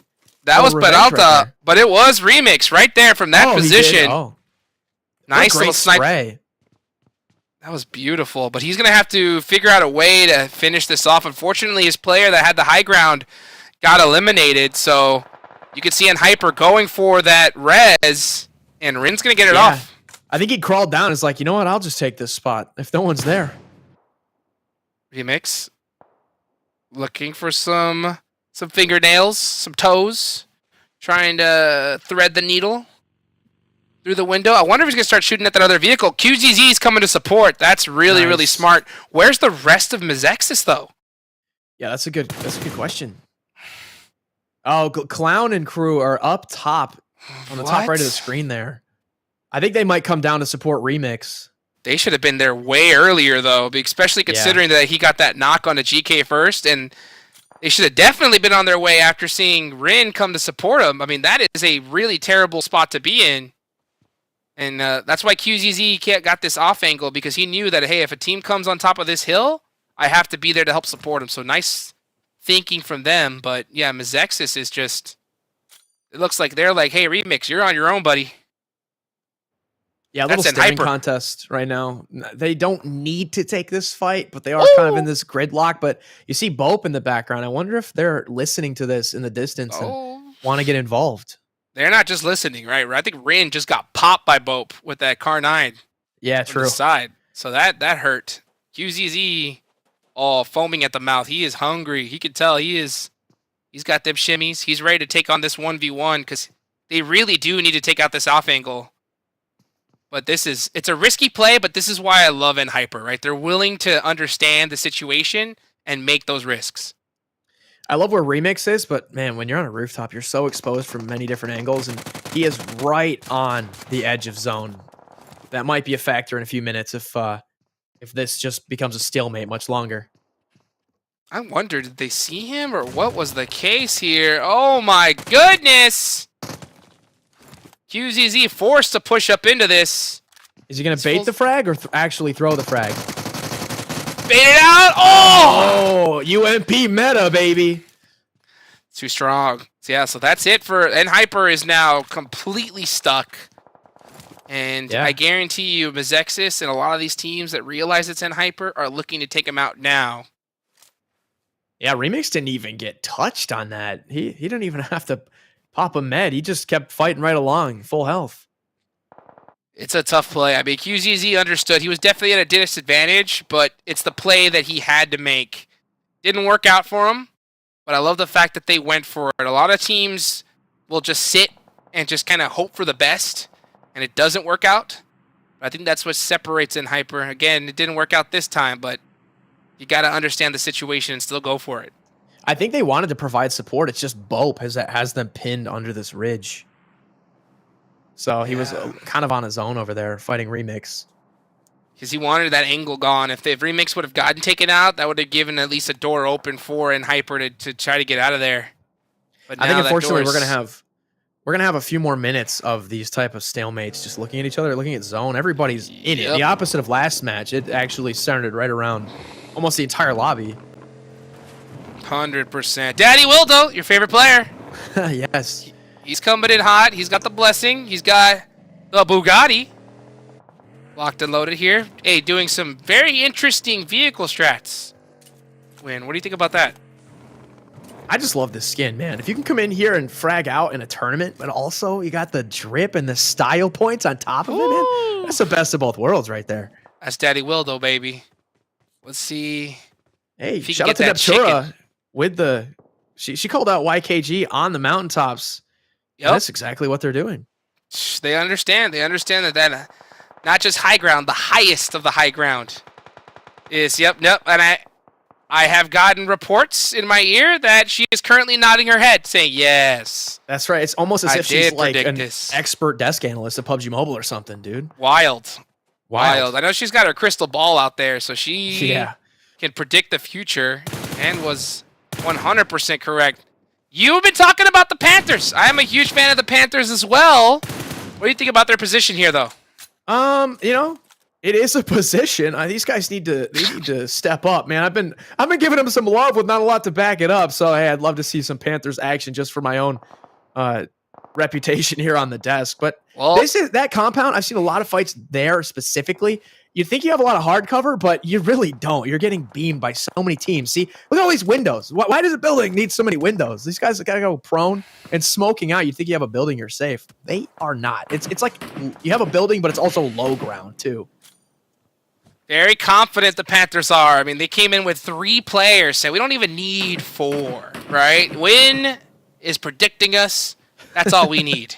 Yeah, if I had known they were down a guy, I might not have predicted them. I mean, Phoenix also had an equal chance of getting called out for, being a team with a lot of kill points, not a lot of placement points. If they can just learn how to get up into those top spots, and they can start to balance it out. They can frag, they just got to finish games.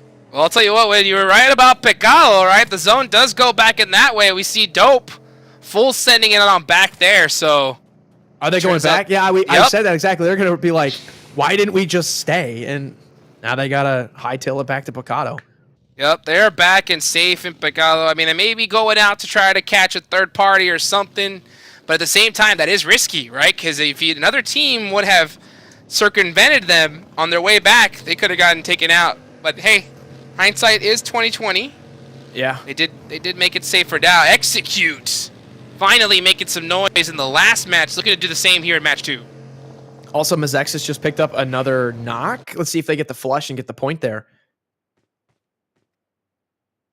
See if they do golden It's eagles. a calm before the storm. You can just feel like the pressure, knowing there's 54 players in like maybe a kilometer wide circle. It's gonna get pretty tight here. Oh, C4 blowing up. Hoops goes down too. I can feel the tension in the air. Nate goes down. C4. Come on, Panthers. This is their chance. Oh, Quan's in trouble. He's got the nade. Looking to get something open here. This could be good. Oh no! Throw it! Got him! Blew the car up. Will they get credit for that explosion kill though? Explosions are always a little funny to me. Sometimes I feel like I don't. Like the car blows up, but I'm like, can you give me credit? I'm the one that blew the car up, you know? Right? I did it. Well, it looks like Casper from Execute way back there is going to be the one to get that credit for that one. So yeah, C4. Panthers still sitting. They're sitting on 0 points. They put all this work in, lost a teammate, and they have nothing to show for it. Well, check this out, Win. This is the first game this tournament that C4 has not ended in the top 3. And they go out first, so yeah. I wonder how that's going to handle for their morale. But like you mentioned, that's the storm's over. The calm's over. The storm is here. Yeah, that's right. An Excuse blew up, but I think they blew themselves up. I saw an Excuse knocking an Excuse. Maybe they hit a tree or something, and YKG is picking up those kills. YKG got a free kill there. They're racking it up big time because Ultimate Gaming trying to fight their way into this zone. YKG doing a great job of this with this split. And they are just dominating. Scar's about to go out to the zone no matter what. Oh, gets knocked. See if 24K can pick up this elimination. I think he's going to see him here. And YKG are just set up so perfectly for this. Yeah, but they have 1 minute and change to move. Nice frag. I love the bait too. For Chico, man, that is a classic outfit. I love it. That is OG. Look at that pre-fire, dude. I mean, yeah, this guy's right to the level. tree, right to where someone could have been. That was great. Just, I mean, he is on it right now. The zone is completely shifted away from him, so all of YKG needs to get going. I think he still is a little bit paranoid that there's a player there. Yeah. So going for that nade, but 24K for this angle is looking to just rack up the elimination points. Look at that. He has no fives though. You see how he's just doing little pot shots, little taps? He's just sitting on 50 bullets total right now. He's got to get to a body and replenish. That's what I was talking about, right? You always want to have some... See him? He got a knock. Where is he? Let's go. Got a knock in the feed on TMGG. On Team Mobility. The legend.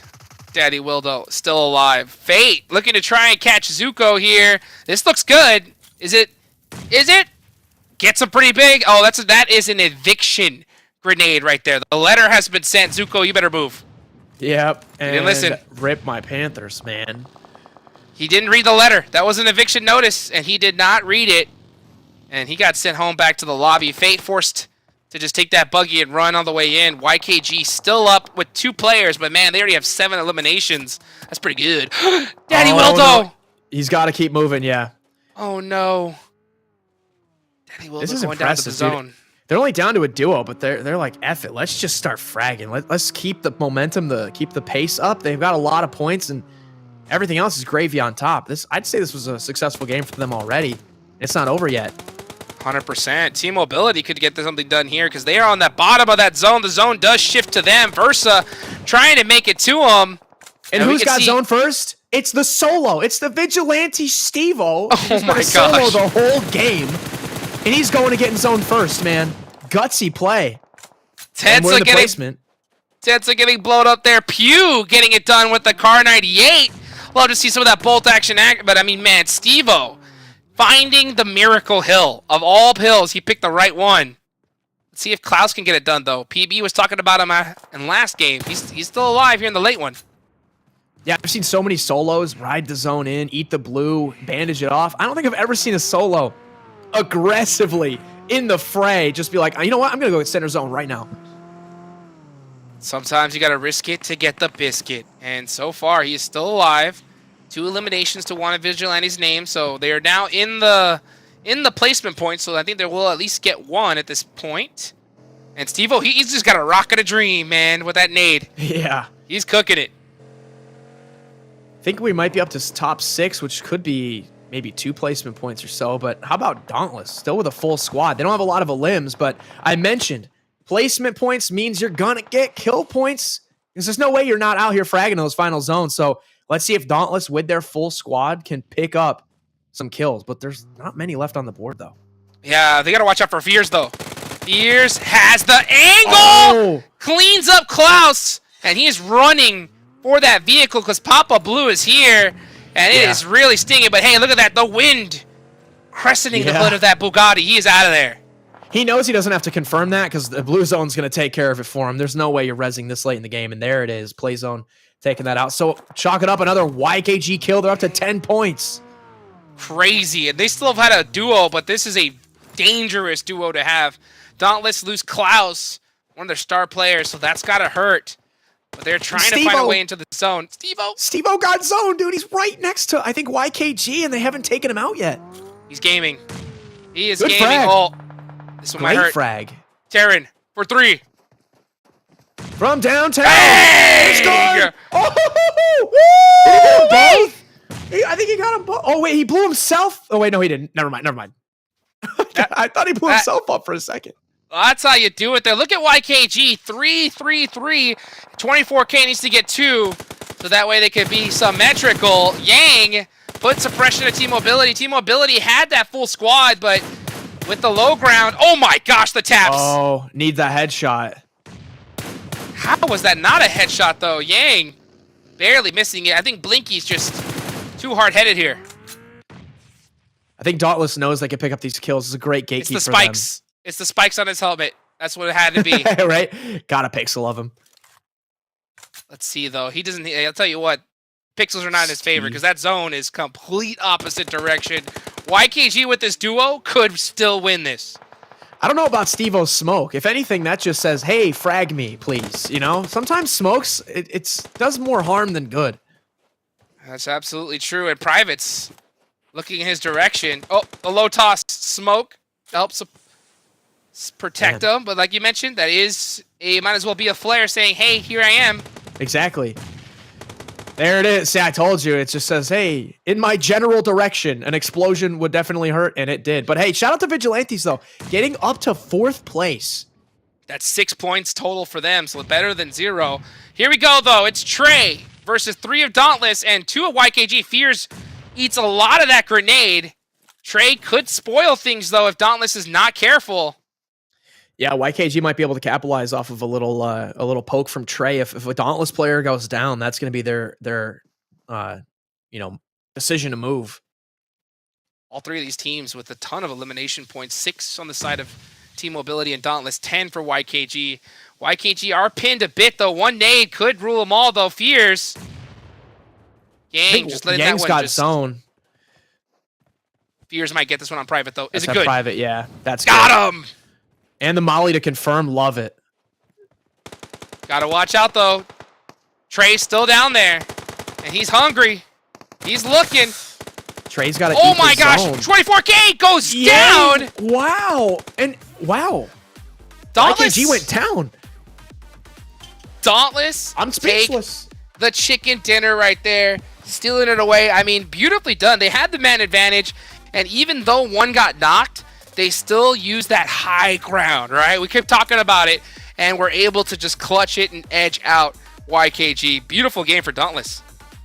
Yeah, that was fantastic. Honestly, I love the power of the solo snakes. We had Vigilantes, Steve-O getting himself up deep into the placement. Same with Team Mobility. Able to hang in there. They were looking like they were going to get 3rd, but they ended up getting top 2 off of a solo. That's pretty good. Fortunately, Daddy Wildo not leaving you up to your expectations. What do you feel about Daddy Wildo going into this next match? I think he's going to learn. He's going to reflect. He's going to maybe hit the training grounds for a couple seconds, come back stronger than ever. And we're going to see the biggest comeback in PUBG Mobile history. Daddy Let's Wildo, go, for sure. baby. That's what I'm talking about, man. Well, you know what? Why don't we go ahead and bring back the big players? Let's bring back Papa PB and Neptura here. What'd you guys think about Miramar? I I don't know. I think Wynn's right. He's onto something. Cheer Park, you got to go there. You got to stretch it out a little bit. Yes. Figure things out. I liked the play there from both Dauntless and YKG. I thought that the initial kind of move by Klaus to push that top of the ridge, he found out that somebody left. They were able to confirm those nades, get a bunch of elim points, but they basically secured half of the zone and could focus their attention and approach kind of YKG and get that cleared out. But that was all from the setup of their positioning early on in that. So I really like the play of Dauntless there. And overall, that was just a really entertaining map. Like even early on, the fights with Mazexis and Hyper, absolutely right. I wish Mazexis would have been just a little bit more together there. Because they missed some opportunities for sure to put things away. Neptura, talk to us about your thoughts here. You got a chance to check out this mummy here in Soulfly. The second game in a row, this man didn't even get a fight. I know, that's such a shame. We've seen him do quite a bit so far, and just he's not getting his chance tonight. It's a real shame. Kind of saw QZ come in here try and do the same thing he did to Execute in pretty much the same building, I'm pretty sure, but it was not to be this time around. But honestly, Dauntless there, I mean, we were talking about high ground for the game, and then you guys were talking about it during the game as well, and Dauntless really came through with that. They really put that into play as a great example for all of us, just getting that high ground, getting that north side of the zone, coming in on that the edge or the late phase of game there, and it just completely wiped them out. Because when you have high ground, there's not a whole lot the other teams can do if you play it well. You've got to make sure that they can't get to that high ground themselves. So they did a really good job of suppressing YKG. And speaking of YKG, they really like their ridges, man. We saw basically the exact same positioning coming in from them as we saw them on the Erangel games. So that was really kind of interesting to note. And then TMG just hanging out there. Honestly, it seemed like a big game for the solos, man. We had Steve-O in there, and then we had Team Ability, I think it was, coming in there as well. So some great games, great plays from the solos. I do agree, though. Come on, smoke not. If you're a solo and nobody knows where you are, don't throw a smoke. Just don't. That's all I have to say. You just got to be big chilling, hanging out. Chillin'. This nade here from Tehran. This was incredible. The lob over the edge, and he connects, gets both of them, wipes them off the face of the planet, back to the lobby with y'all. But here it is. You guys saw this kind of all developed. I thought Trey had an opportunity here to play spoiler, but ultimately sitting quiet did him just fine, able to stay there, secure the second place. But Dauntless getting the chicken dinner and putting up a bunch of points. Couple of things to point out here. We saw C4 go out first. You guys mentioned it on broadcast. That's the first time they haven't finished in the top 3. Now, this is where we're going to see whether or not those elims are going to play a factor in their placement. But as we take a peek here at our match report, we got Remix leading the way in that little engagement. He picks up, highest damage, total knockouts, total elims. Like, this man's crushing. And I got to say, the one-on-one play of Mazexis versus Hyper, they're actually bailing them out a little bit. And you got to love Yang from Dauntless getting those assists as well, helping out the teammates. So here we have the rankings for our Game 2. Dauntless putting up big numbers there. 19 points, getting those 9 elims, the chicken dinner. But I think the story, honestly, is YKG. Another big game in a row. We talked about the gap they needed to close of 9 points to potentially vault themselves into third place. And they may have done just that. We'll check the overalls here in just a moment. But looking at the bottom half, one team I'm seeing here a little bit too consistently right now is Hyper. 14th overall, 1 point. And interestingly enough with them, we're seeing players like Kindness and GK getting outgunned from range. They're getting outflanked, outmaneuvered, and that's something that's not common from Hyper. You usually see them on the upper end of those engagements. So let's throw the overall standings on the board, and let's get a little reactions. We have a new leader. Dauntless has overtaken number 1 in the standings, and just as we thought, those elims, those are everything. C4, the very first game they don't finish in the top 3, well, they're no longer on the top of the leaderboard, and YKG has in fact jumped all the way to third place. Wynnsanity, before you're off here, would love to hear what you're thinking. Yeah, I'm just looking at team mobility. I think you had mentioned in the Erangel match, you were like, yeah, they're kind of having a mediocre performance so far. Well, I believe they picked up double-digit points in both games so far today. So haven't heard too much from them, but they're also moving up the table quite a bit over from the right side to that left side now. 100%. We'll come back with more thoughts in just a moment on the action that's taken place so far. We'll hear from Hot Juice. We'll hear from Neptura. But for now, let's kick it to a quick break before we come back with game number 3 of the Titan Series Premier Division. Week 2 action. We'll be back in just a moment.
shotgun. Oh, Joey, best player in the game, BB. For a while now, so experience is there. Oh! We can see it. Well, UMP action sprayed out through the hallway. But Zex is catching a nade, though. Oh my gosh, Nate!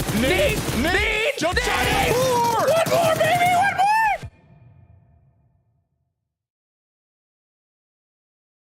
Hey, we're back, and we got a familiar face back with us. It's Mustache Dave. Welcome to the stream, dude. Have you been watching the action so far tonight? Hey, as you can tell, I'm super zoomed in here, man. I'm ready to go. I'm watching the games. I'm looking at team mobility. We got Pew in the chat telling me they're going to win this next game. So, yeah, PB, I'm looking forward to it, man. It's been a heck of a night. You know, I kind of want to zoom in super far, but I'm not going to. Zoom in some more. I'll screw everything up enough. for production.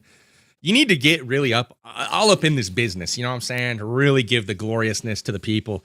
No, I gotta say, I liked this Miramar game. I think it set up a lot of interesting storylines as we kind of get ready to go to the back half of the qualifiers, right? We've got 6 games down at this point. There are 6 games to go before we kind of reset, award those bonus points, and turn our attention towards the finals. Would love to talk scenarios a little bit here. Hot Jukes, before we go there, I want to get your thoughts on what went down in that Miramar game. Yeah, Miramar match was sick. I mean, it was good to see that YKG is really fighting today, right? I mean, they had a really rough day one, but they came back already double-digit points in both games here, so that's crazy to see. I'm still waiting to see, though, from Ultimate Gaming, right? Ultimate Gaming didn't have the match that we were really expecting, and that's because YKG just did such a great job of gatekeeping them out. I want to see how they're going to be able to bounce back for both Ultimate Gaming and for C4, because you could teach a lot of things, PB, but you can't teach clutch. And I want to see if these teams got it.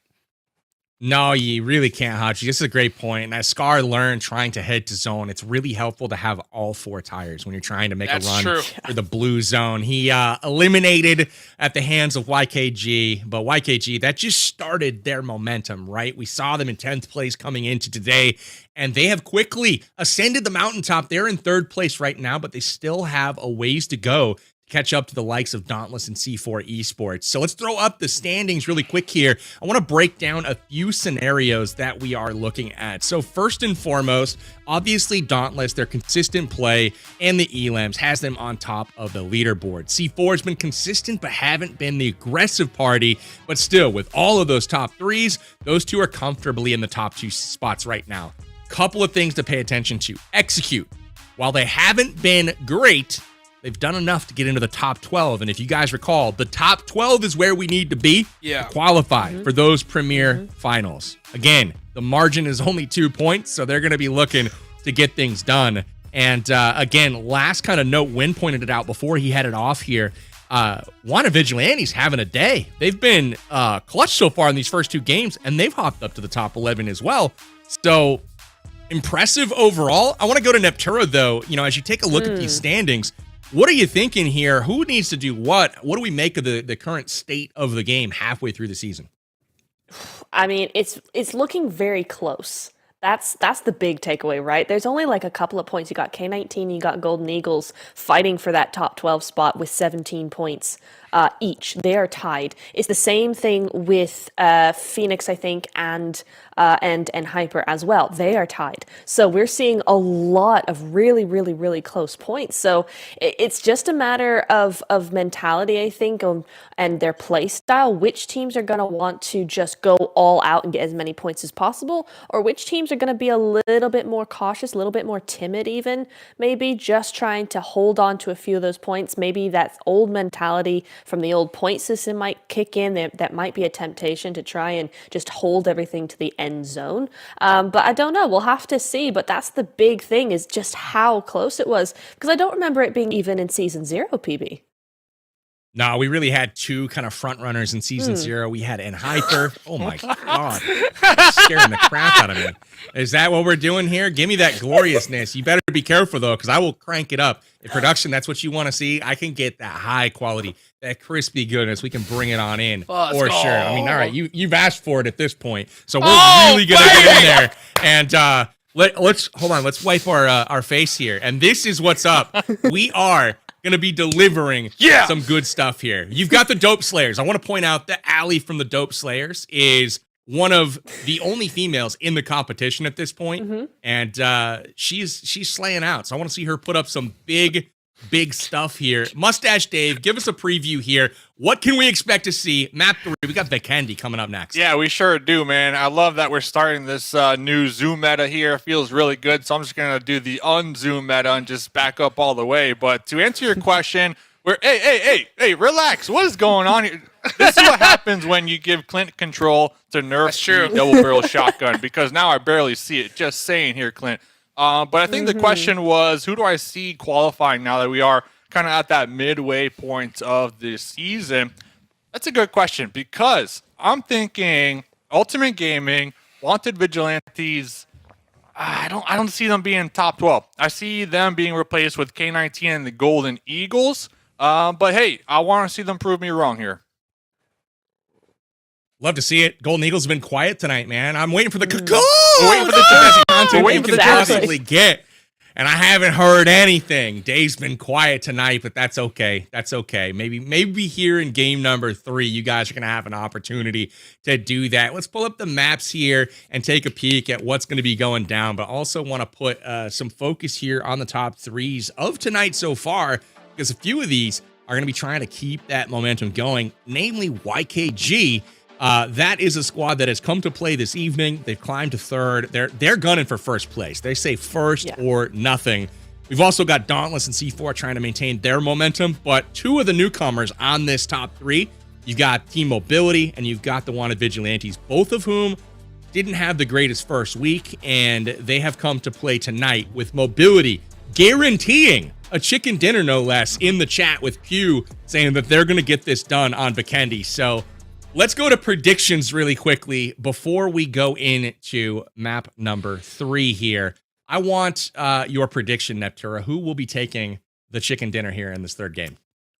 You know, I'm gonna kind of pick a little bit of a wild card here because we haven't seen them in the top 3 so far tonight. I'm going with Ultimate Gaming because they were really good week 1. We saw some great stuff. Vikendi being one of those games that's not gonna really do a whole lot, or not do a whole lot, but it's not Miramar angle. You know, it's a whole different vibe. I think Ultimate Gaming could come in with this one.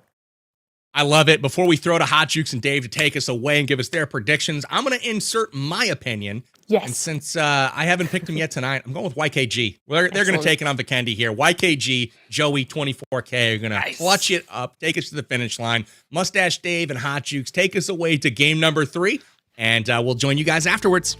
Let's go, man. First, I thought he was going to say Joey 24/7, but he actually said Joey 24K, which makes a lot of sense, man. YKG have been popping up, and look at these boats, looking like Beautiful boat. looking like Power Bang's green eyes, dude. Green as the bottom of that boat, and at the top of these tents, we saw it zoomed in. So for those are you guys that were lost in it because it was so zoomed in, they look green to me. Look green to me. Yeah. I mean, the G's and the J's today getting a little tossed in the mix. The green and the brown. You know, it's been a tough go of things here. But we are on Vikendi, Hot Jukes. So we got to hear the predictions. Who are you looking at winning this chicken? I got to give it one time to Team Mobility, right? I mean, I know they're underdogs going into this Vikendi match, considering their performances thus past. But you know what? I played comp with Trey way back in the day.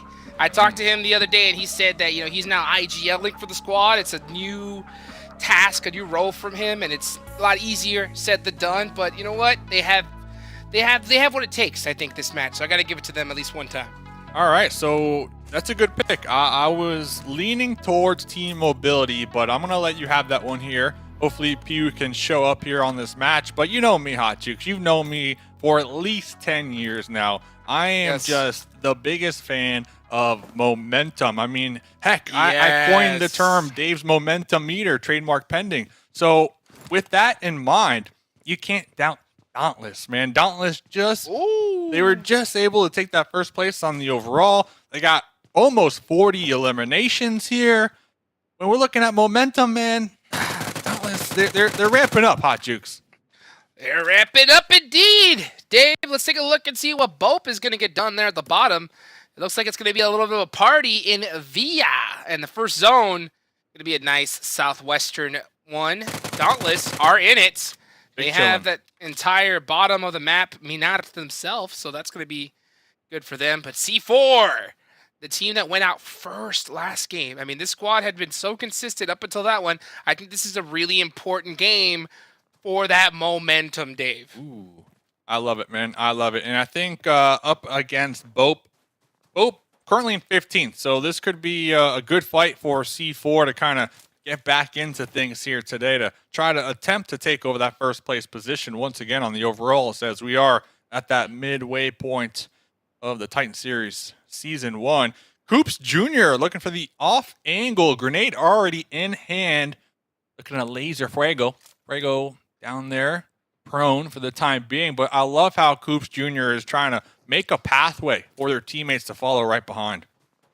Coops Jr. putting in a lot of work these days. You know, he's trying to earn the title of Coops Senior. But for the time being, he's going to own the junior role.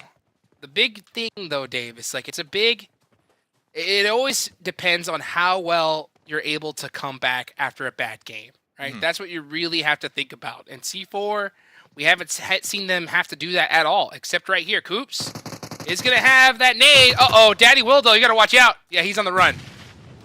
Couldn't agree more, man. This is the ultimate test for them to see if they can bounce back. Daddy Wildo, only one grenade in hand, looking to toss it through the window. That should be good, or at least tag up Ghoul just a little bit with the love tap.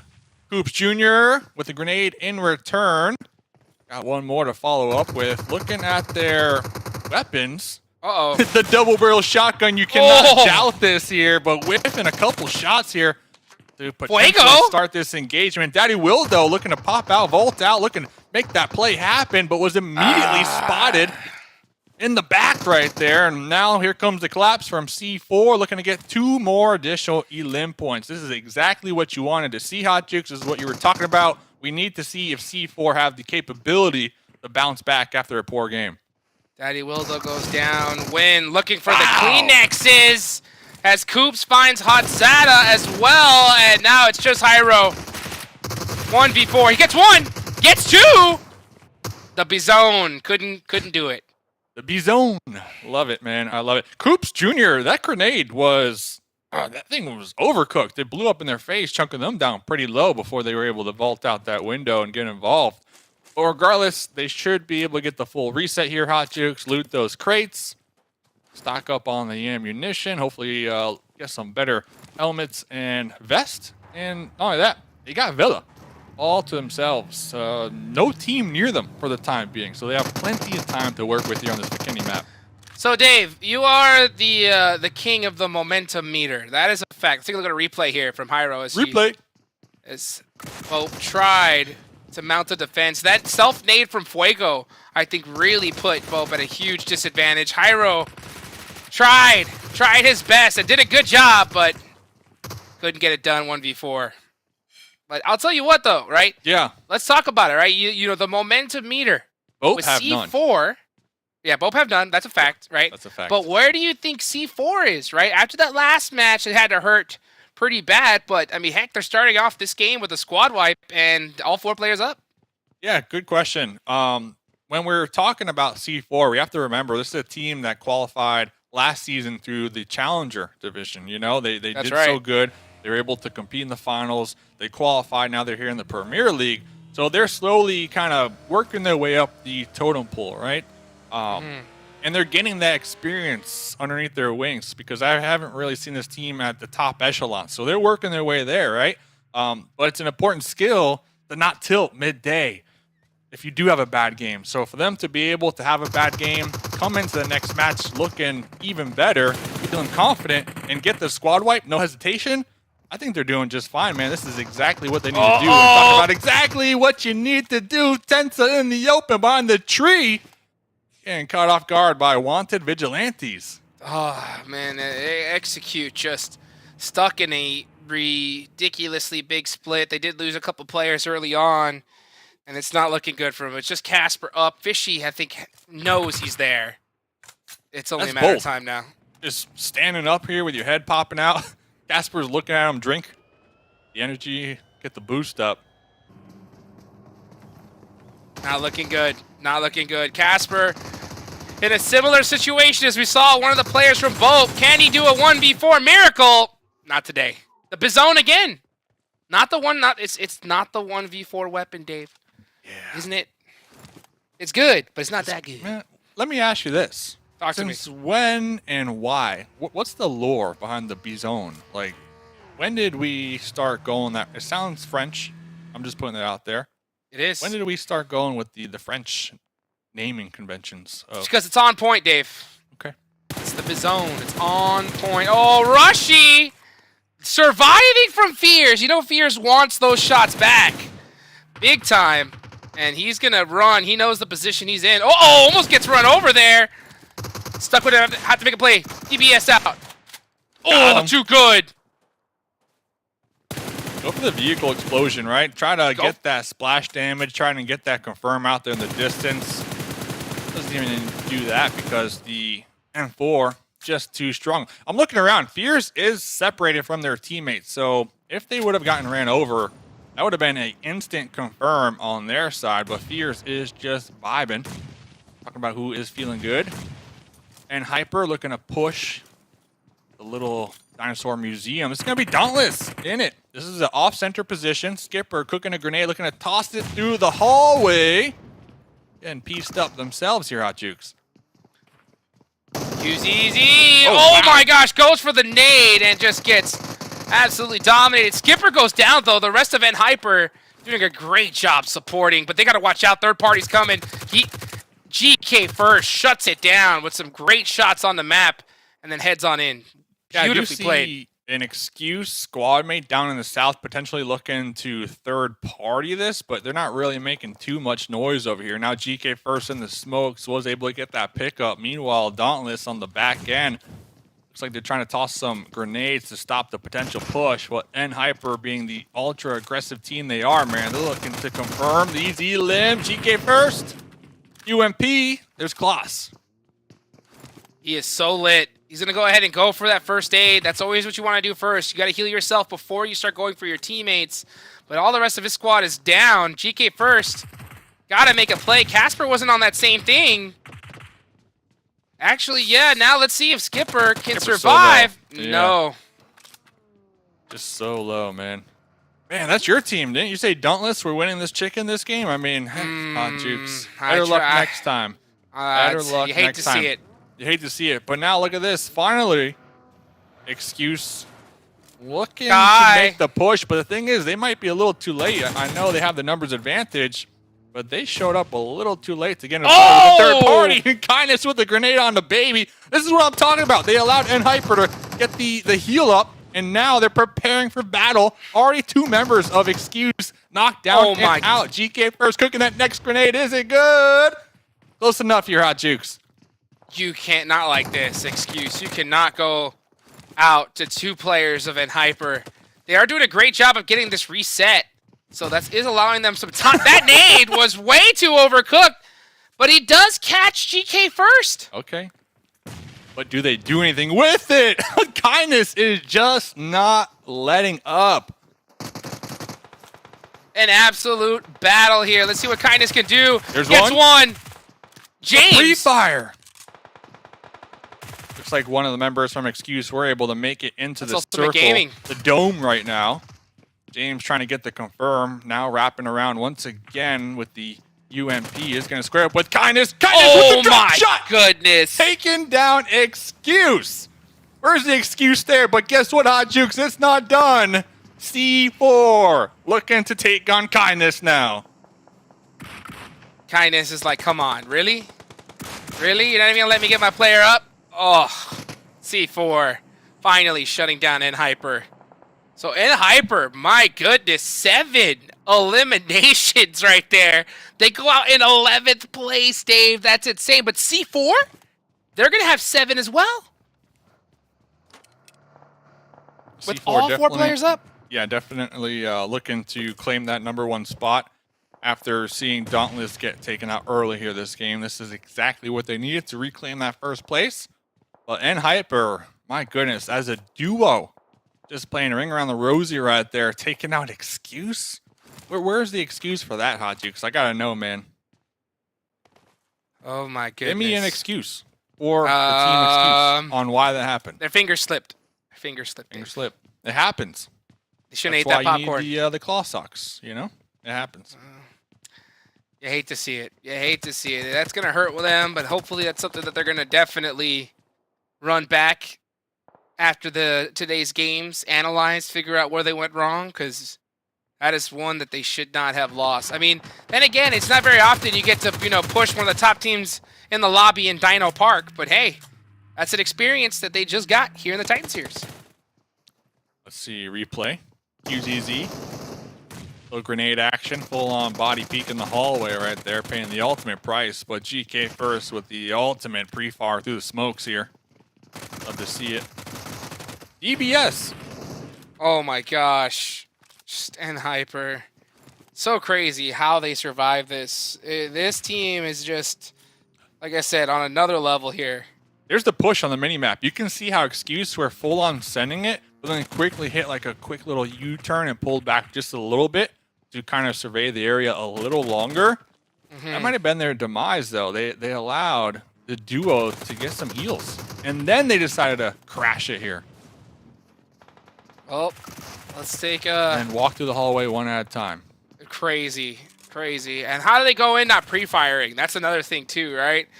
Might as well just try and, you know, you have the numbers advantage. Just push together, pre-fire, left and right. But kindness with a drop shot too. Oh, I'm glad we got to see his perspective.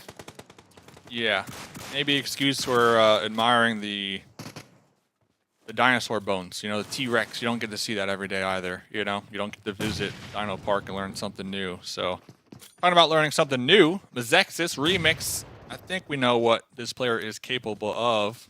We've seen him clutched out multiple times. Phoenix Esports, a solo on the roof here. Rushy in the back lines trying to provide as much support as possible. One grenade could seal the deal, though, because Mezexis are awfully grouped up right now, Hot Jukes. Yes, they are, Dave. Phoenix throwing some smokes out, trying to create some distractions. He does have that grenade in hand. Oh, yeah, Remix knows where he is. He's in trouble. What a little spot, though. Like the little roof slit. Oh, one more nade. That's all it takes. Remix has got it. 3, 2, 1. Bye-bye. Oh, the lucky bounce! The chimney! The chimney bounce! The chimney! Santa Claus is coming to town, Dave. And he has got some packages for Phoenix. As the DBS comes out. Oh, hand delivered. Remix. Getting the confirm. It's just Rushy. Peaks actually survived that.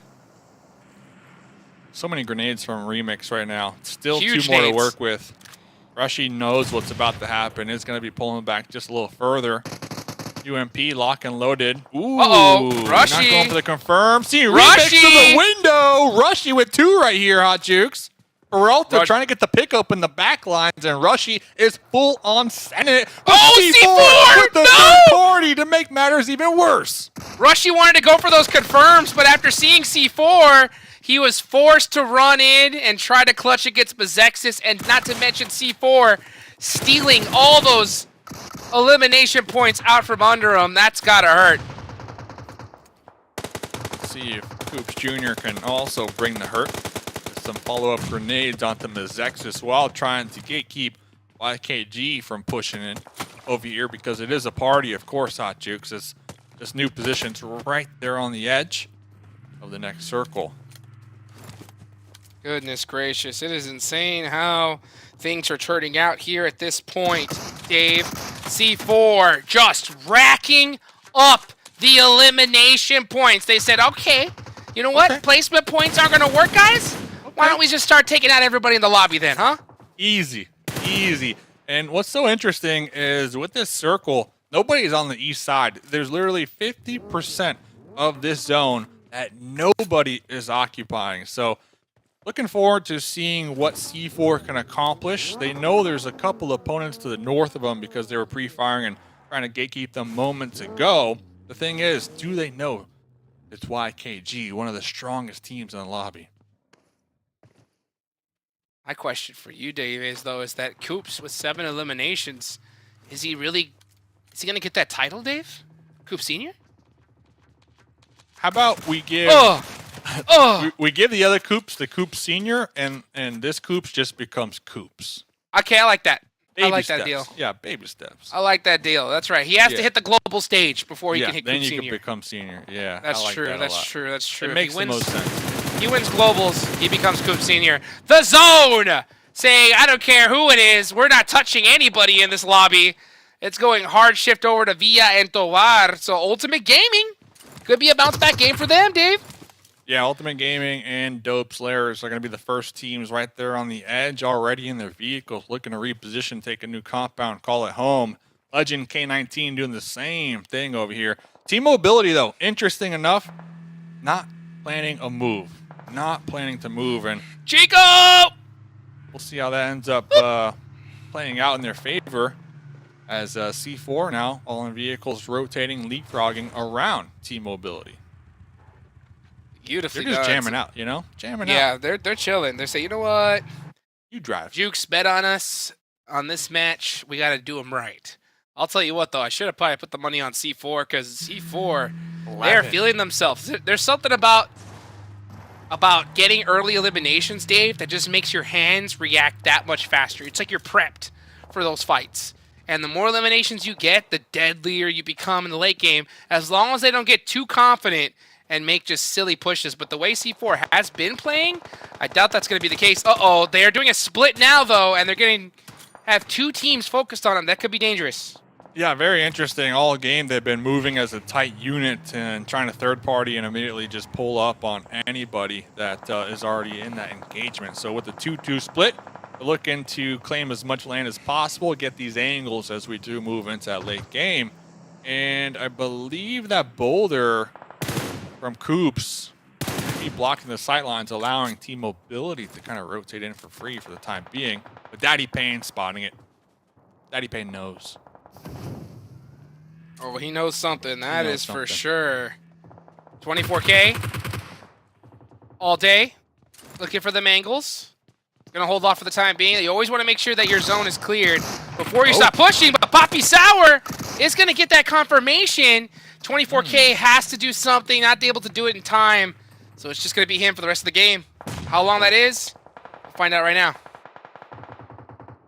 Yeah, it was a 1v1 now. Looks like K19 have a duo over here. 24K. Oh, what a nade! Great grenade right there.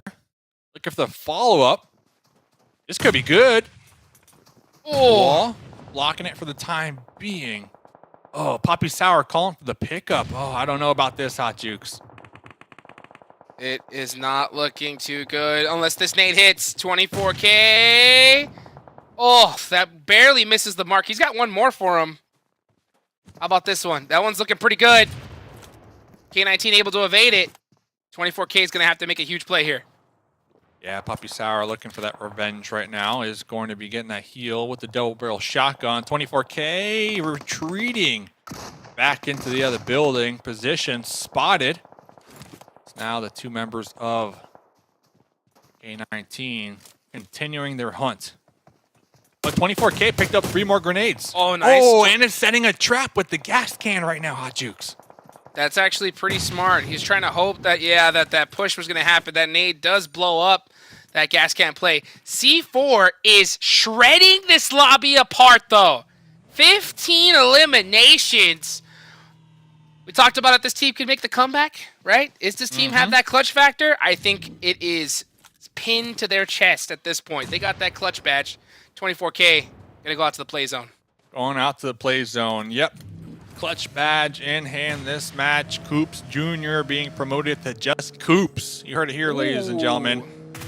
Coops with 8 elims. Daddy Payne, look for the drive-by play right now. Coops is going to be driving. That's Poppy Sour just trying to haul it out of the danger zone right now. Uh-oh. C4 making a very risky push there. Traveling into the zone, but they are able to get pretty set up. They should get this res off. Coops is up front, applying that pressure, buying some time for his squad. Nightcrocs from K19 is got a pretty good off angle. Can he make these plays? Oh, Coops with some quick shots. Nothing but angles right now. A couple smokes from Coops to maybe provide some soft cover, block those sight lines from their opponents, give Coops a little more time to survey the land right there through the window. Oops, Lair is just full-on defense mode right now. Nice pre-fires there from Coops. Buying some more time. Right now he's just playing keep away. Yeah, great idea for him to keep an eye on his back. Even though we don't see anybody there, you never know if someone's going to creep in from that blue zone. So nice heads-up play from him. Next zone does pop. K19, yeah, Nightcrocs realizing he has to push up. He saw Hayuya there. He's trying to set up that smoke wall. It's not looking good for him, though. Not looking good, and thought about Wanted not Vigilantes? looking good. Yeah, wanted Vigilantes. This zone looking mighty fine for them. The only team down here in the southeast.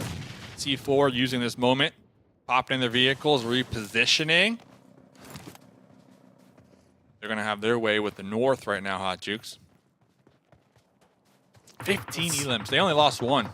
And look at this. They got some really solid cover up here and somewhat of a high ground position.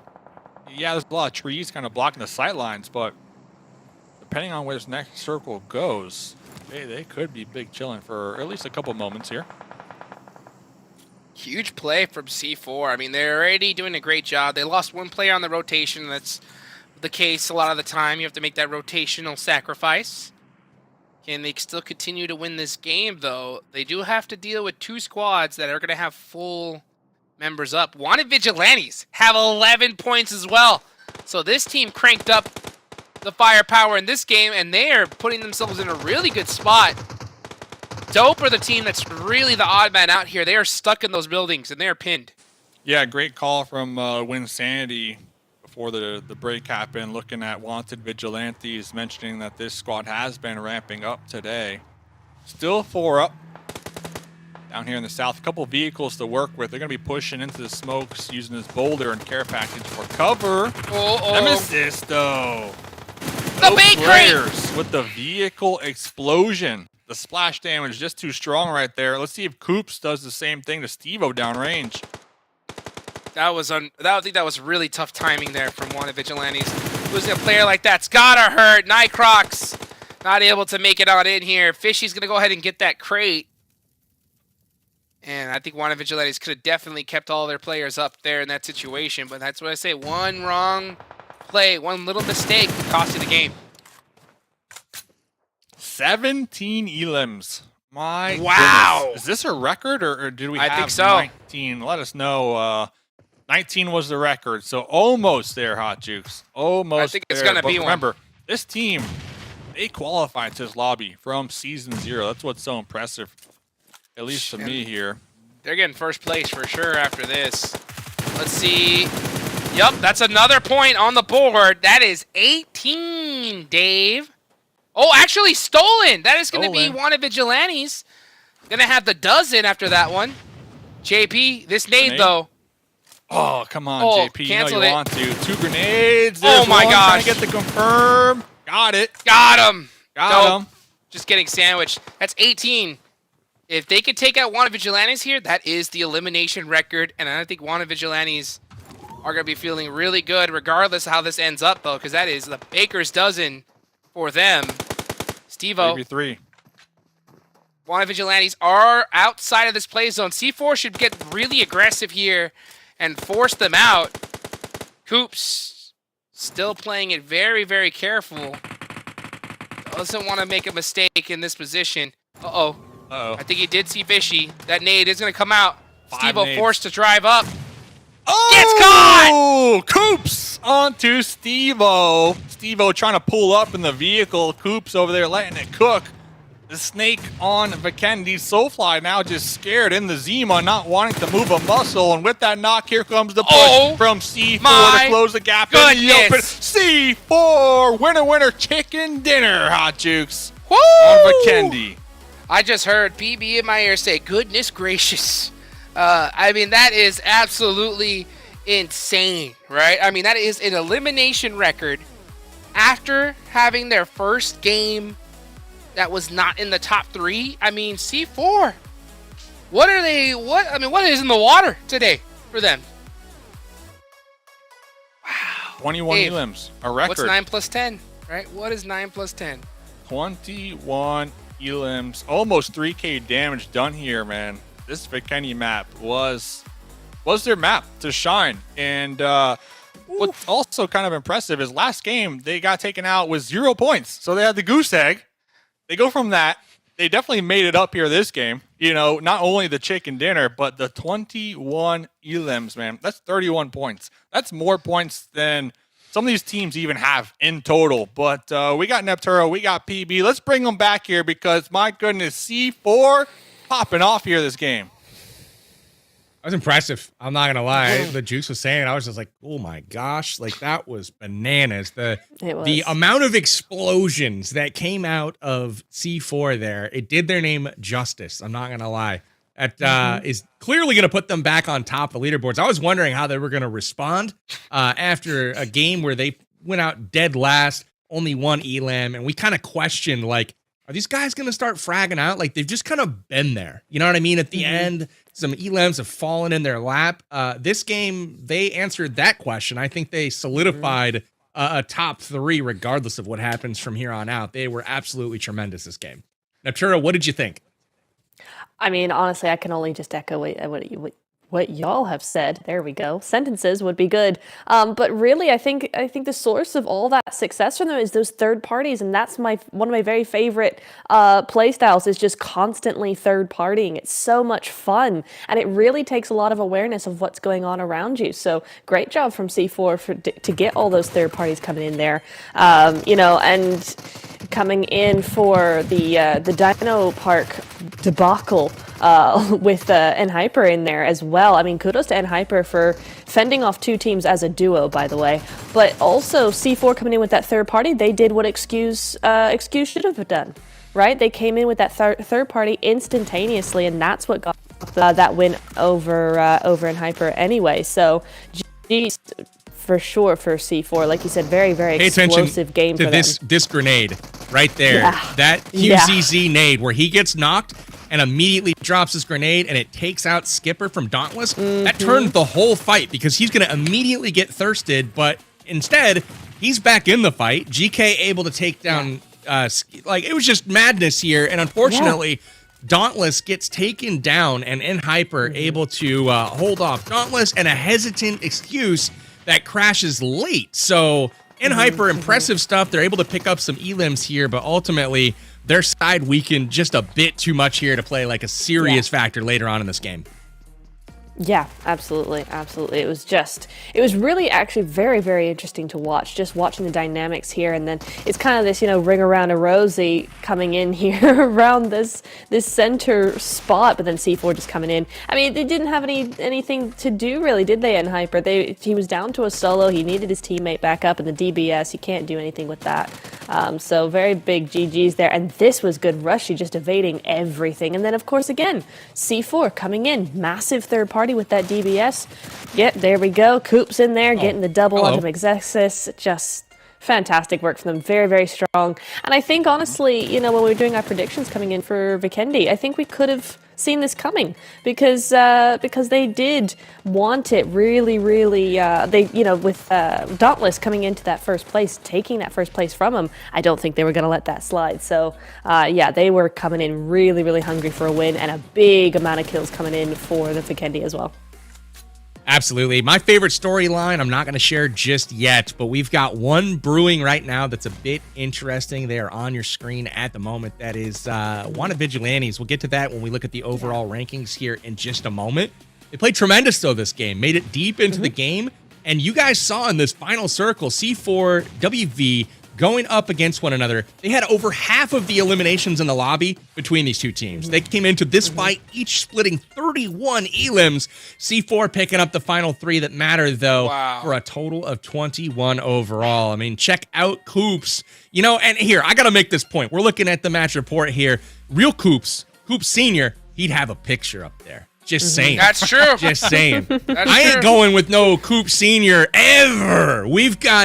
Come on. You're going to tell me that Michael Jordan, the greatest basketball player ever, somebody's just going to call themselves Michael Jordan and eventually you're just going to ignore the original? Come on. Get out of here with that. Anyway, good game to Coops. I will give him a nice job on this one. That was an impressive victory. There we go. As C4 Esports. Check that out. Woo-wee, 31 points. That totally eclipses a dominant performance here from the second place team in Wanted Vigilantes. They pick up 19. So incredible stuff here. Hot Jukes, any surprises that you see on this leaderboard? Other than the obvious, oh my goodness. I mean, C4, 31 points after putting up a goose egg is just...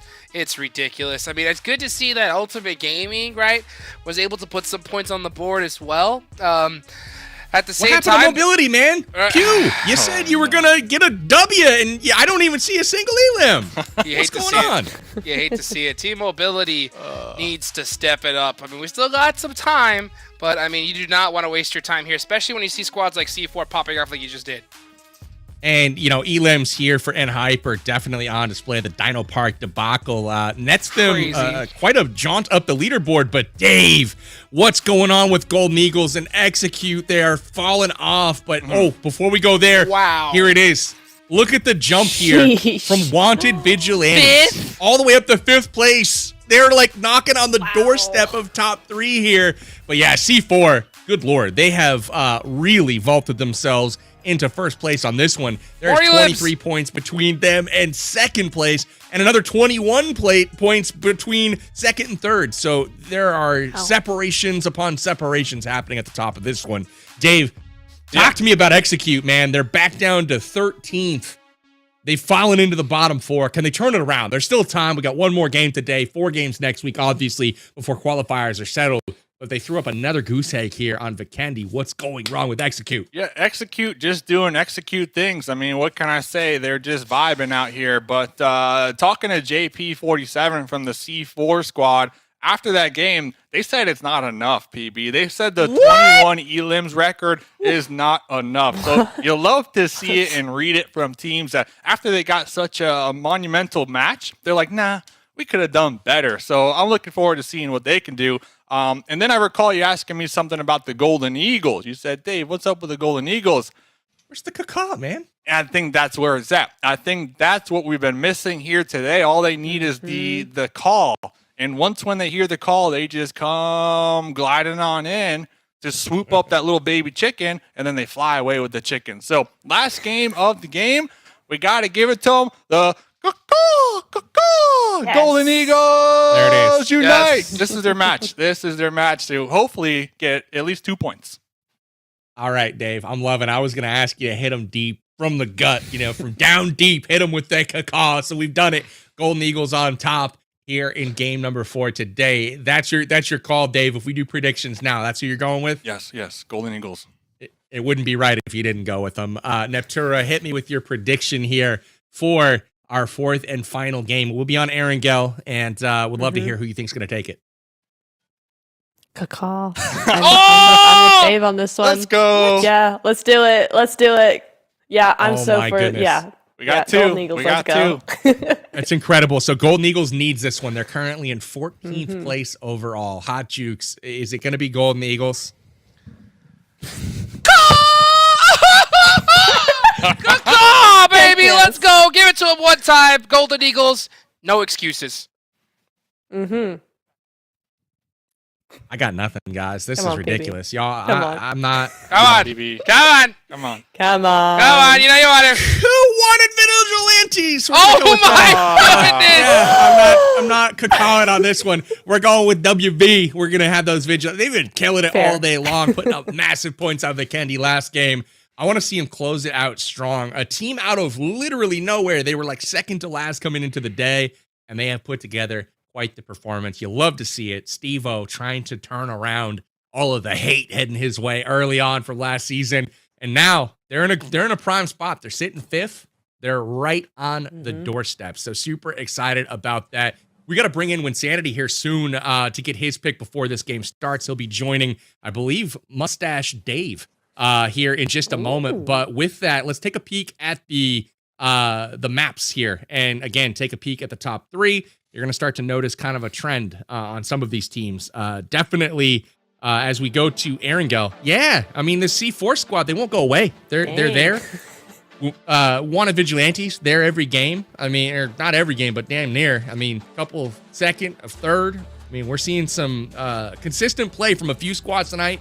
YKG, while they didn't, play super high in game 3, they did put up some elims and gained a little bit of ground there. So I'm liking them as well for this Erangel match. But if it's not, if it's not Wanted Vigilantes, maybe in Hyper, maybe they've got something to say about it. Hot Jukes, what's been going on with them? I feel like they're getting pieced up. So early. I mean, I don't know. I mean, I think N Hyper have gotten really unfortunate a lot of the times here. I think teams are looking to fight them, to be honest, because once they see one go down, you just see another squad, another squad, another squad, until they just get wore down to nothing. So I don't know. Hopefully they can just get a good, fortunate bounce back here. Speaking of that, I would love to take a peek, if we can, at the Dino Park debacle once again, because that was like a pivotal moment in that game where N Hyper just kind of got caught with another squad, like you were saying. But there was a couple of key things that happened there that really allowed them to win the fight. I think a couple of them were maybe lucky. A couple of them were really, really strong heads-up plays from their team. And we got a good angle of kind of both sides of this fight and how it developed. But the Dino Park debacle will live on here in our minds for this week. You know, one of the things too, I'll point out before we go to replay, it was the nade that started out from QZZ. You can see here initial pressure coming out. You know, nades in, and now they're on the defensive, right? Klaus and Dauntless know what's going on, and this right here, QZZ comes out, throws the grenade.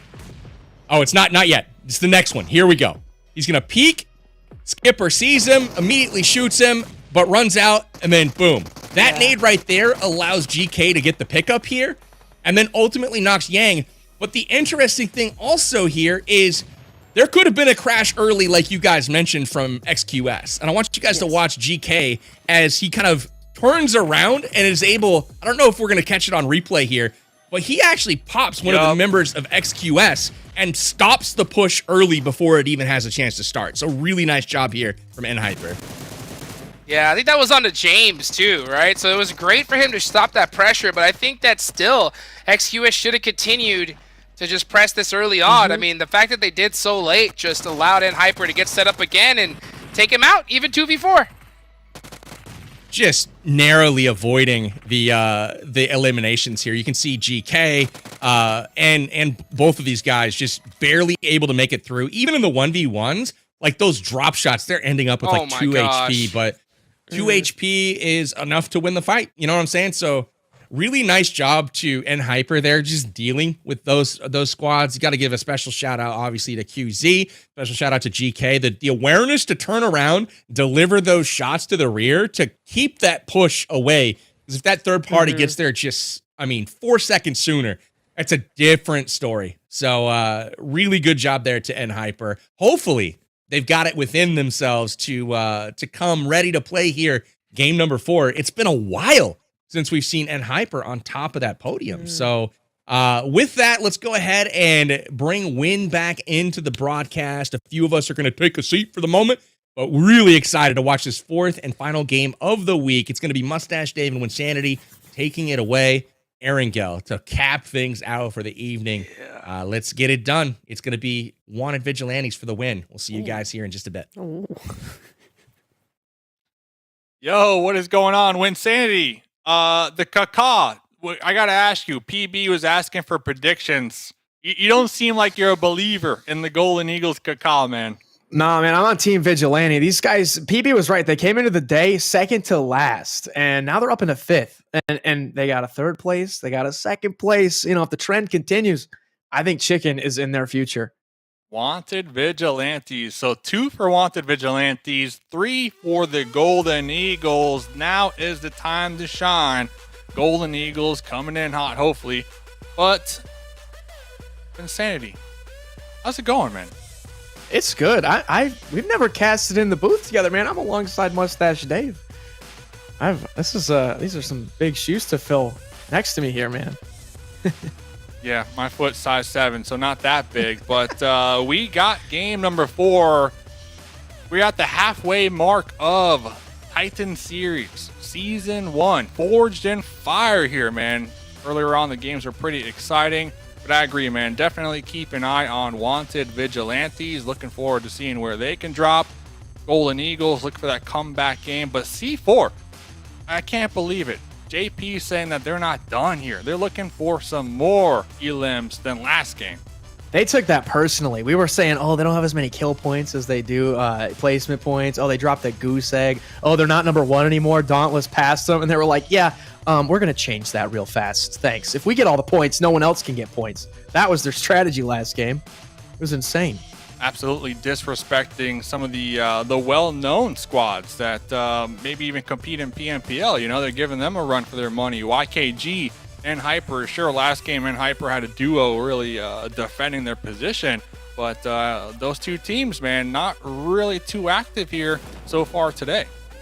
Yeah, and I'm just excited to see what Vigilantes, what they do in this match. It's funny because last game on Vikendi, that would have been such an impressive performance that we would have been talking about if, you know, C4 didn't just overshadow that with just a monstrous performance of their own. It's like when you're watching the Olympics and like 2 guys get the world record, but like one of them, you know, one of them ended up just doing it even better.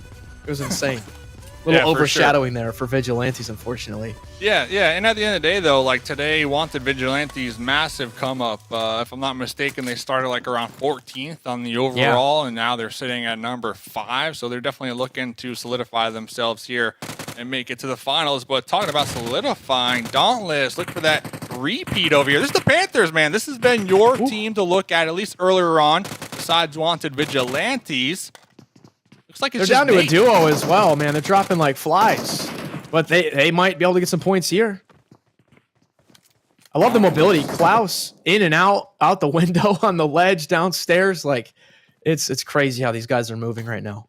Yeah, and the duo, like you mentioned, from the Panthers are kind of on the aggressive push. Meanwhile, the duo that was in the front lines, Dauntless, pulling back to their squad mates to make this a 4v2. So very interesting. I mean, you have to assume the loot's not going to be the most optimal. They did just drop here. See Private with the B-Zone. Zuko on the opposite end with the M16 UMP. Kind of worrying me that the Panthers only showing up in this final map with only 2, man. That kind of shows me that maybe the team morale, maybe their mental isn't the highest right now, but they are like in 6th place, so I don't really understand why they would be maybe they're like, we got this. We just had to get top 12. You know, it's not a big deal. But hey, shout out to the 2 guys for still showing up and putting their best effort forward. Show up and pull up. Yeah, the Panthers definitely a team that thrives in that chaos here. So we'll have to keep tabs on the elim feed as Bope over here. It's going to be Milta, Bope, and Ultimate Gaming. Ultimate Gaming, they're going to be inside of Milta. Bope on the outside over there on the west side near the gas station. Looks like one of their players trying to pop out some tires here, eliminate the vehicle utility. Popping tires this early, man. That's that toxic behavior. You ever like needed a car so badly and you're like, oh, there's one finally, and then somebody like shot the tires out, man. Oh, that's just like next level toxic right there. Yeah, and the thing is, we're looking at them right now. They only have one vehicle, so I know. I'm like, you think teams gotta assemble a little convoy? You'd think that buggy would have been an asset, but I guess not. Hey, no love for the buggy, man. But I agree with you. We've seen how important it is to have these vehicles, especially in that mid to late game when, say, the zone just doesn't favor any hard cover. You bring your own cover. And we've seen teams be able to use their vehicles, blow them up, and pretty much create little car forts, you know, to protect themselves from these angles from their opponents. So very interesting play for Hope to be potentially denying that opportunity for themselves. Oh, here's your Eagles. They've got Pachinki all to themselves. That's a great little asset. And they're in zone, too. We didn't mention the circle, but military in play. Both bridges in play. Could have a very interesting, chaotic bridge camp come up pretty soon. Let me ask you this, Win. Double barrel shotgun. Thoughts, man? Thoughts? Yeah, you see, I usually trip over them when I run over them because I'm not picking it up. That's my You're thoughts not picking it up? No. What? I'm not Ace Lawrence, okay? I know my limits as a player. And the shotgun category is one of those limits. Yeah, interesting. In competitive, it's almost become meta where it's necessary to have it at least as a secondary weapon. We've seen it play such an impactful role here, at least the last couple of months within competitive. It's just the go-to gun, man. It has so many slugs. You just let that thing pump and oh, the DBS, yeah. The double barrel, not so much, but I have seen the DBS make quite the come up. I think you're right about that. Since the last time I've casted professionally for PUBG Mobile, the DBS was not as much of a factor back then, but now that, the UMP, yeah, it's very much in the meta table. Love to see it. Love to see it. One of my favorite weapons. But yeah, going back to what you were talking about, military base, the whole island, within circle number 1, it looks like Phoenix Esports actually in the military base on the outskirts. You're going to have Hyper looking to scout it out, Leapfrog. Look to see if they can spot out any potential enemies. Kindness with the DP on the high ground. We might have a fight, man. Over under. How high of a chance are you going to give Hyper for pushing this here?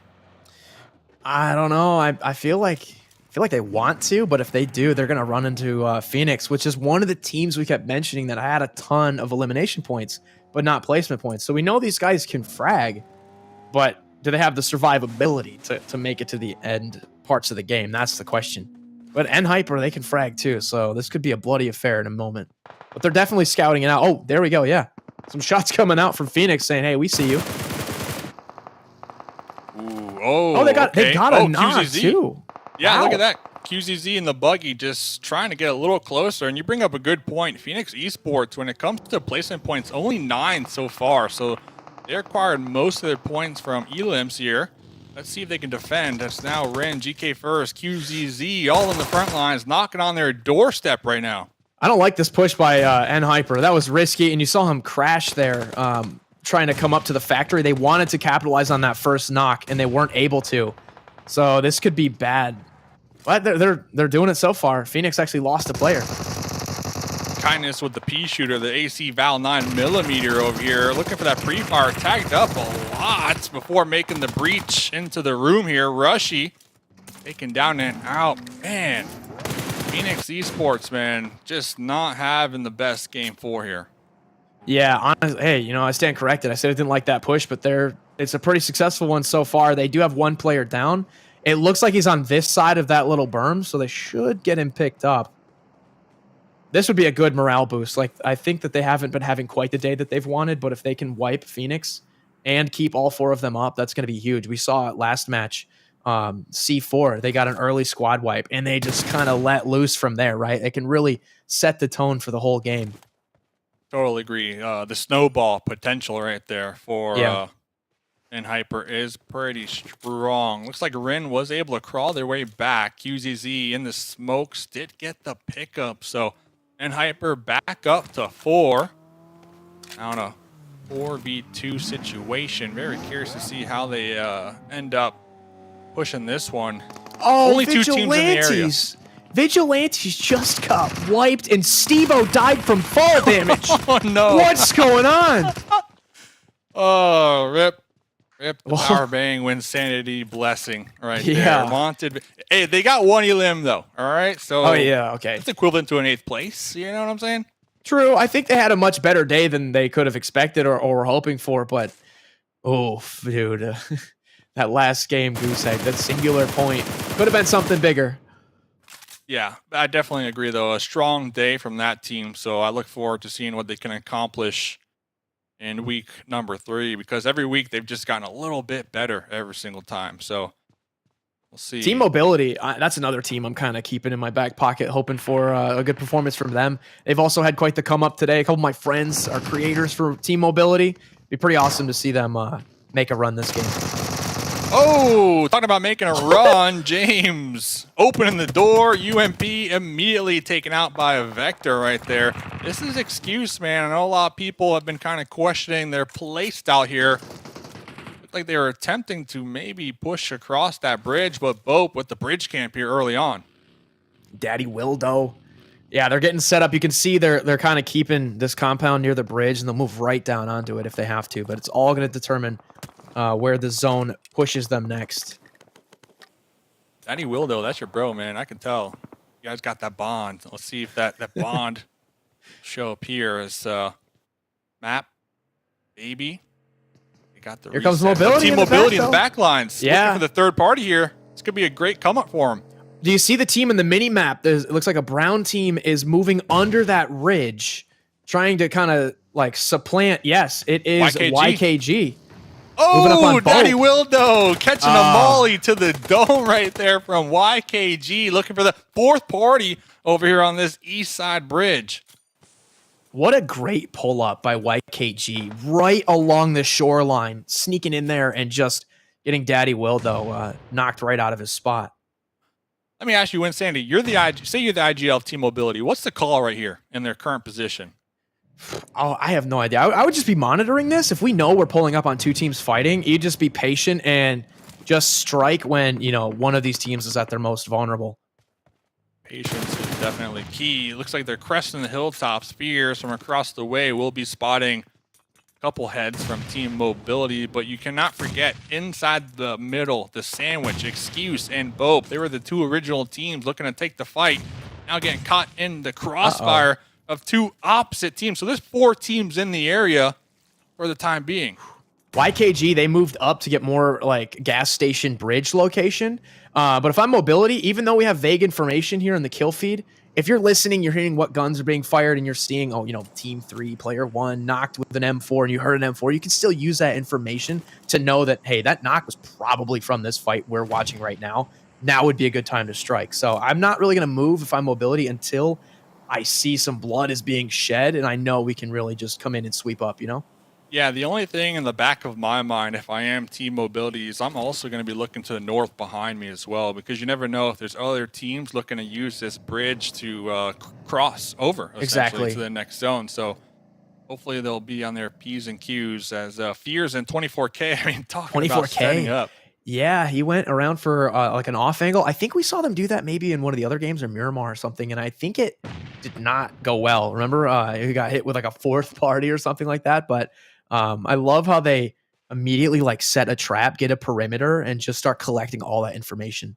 Yeah, definitely love the trap action. The only downside is if one of them gets knocked out, like, do they have enough time to try to get the pickup, try to rescue their squad mate? It looks like all 3 of their members got this little triangle formation going on over here at the bridge. C4 on the coastline, so we'll keep tabs with that. But Blinky, look at Blinky just zooming in, look for the head of 24K down there. Yeah, watching his backside too, just like you mentioned, you never know when another team is going to come up and get the hill behind you. It's bound to happen, man. It is bound to happen. 12 teams. We're already down to 12 teams.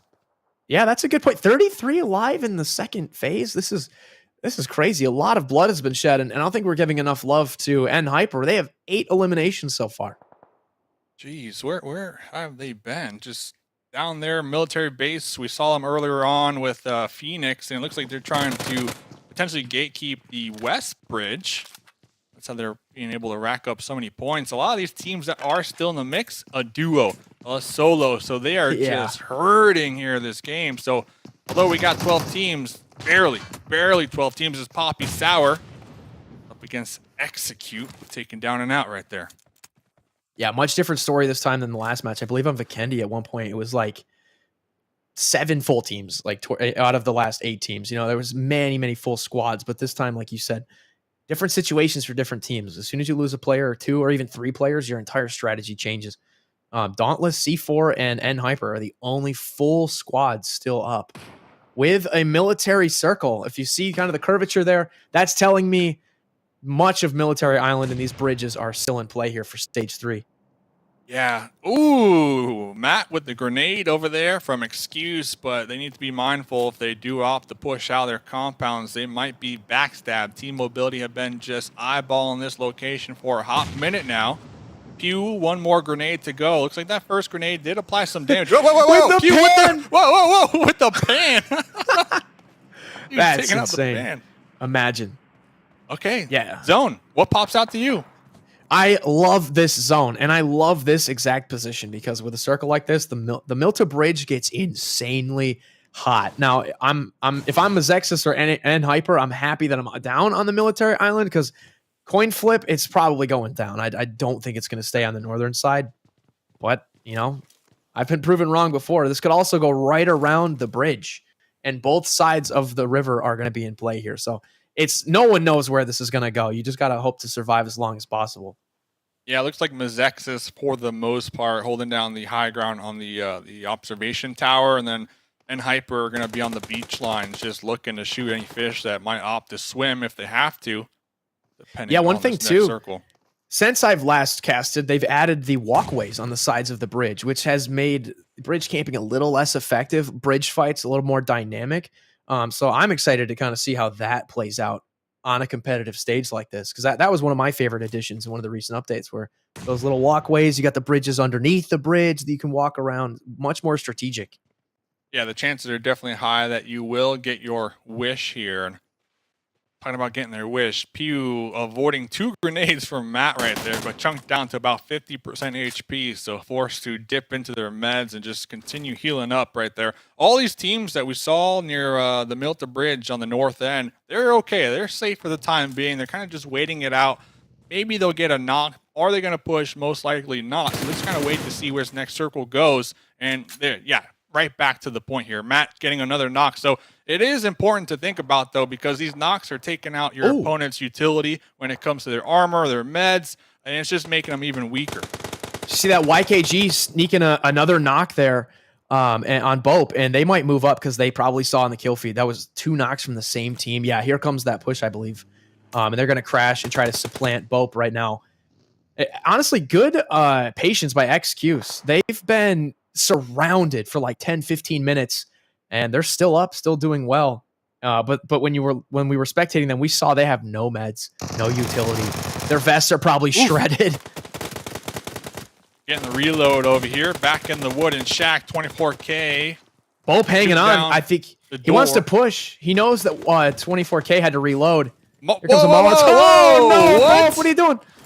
What? What HP, though? Still. What was that? Just a great point denial, you know? Just deny the points from YKG, apparently. Oh, man. When in doubt.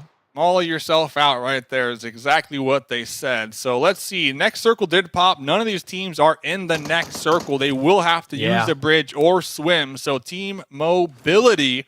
Let's see how they handle it. Love this zone. Again, it's like, let's find the spot where like only one guy is in. Also, X, look at Casper out deep in the blue. If he can make it in, he should have a pretty safe next couple of minutes. There's going to be no one around him.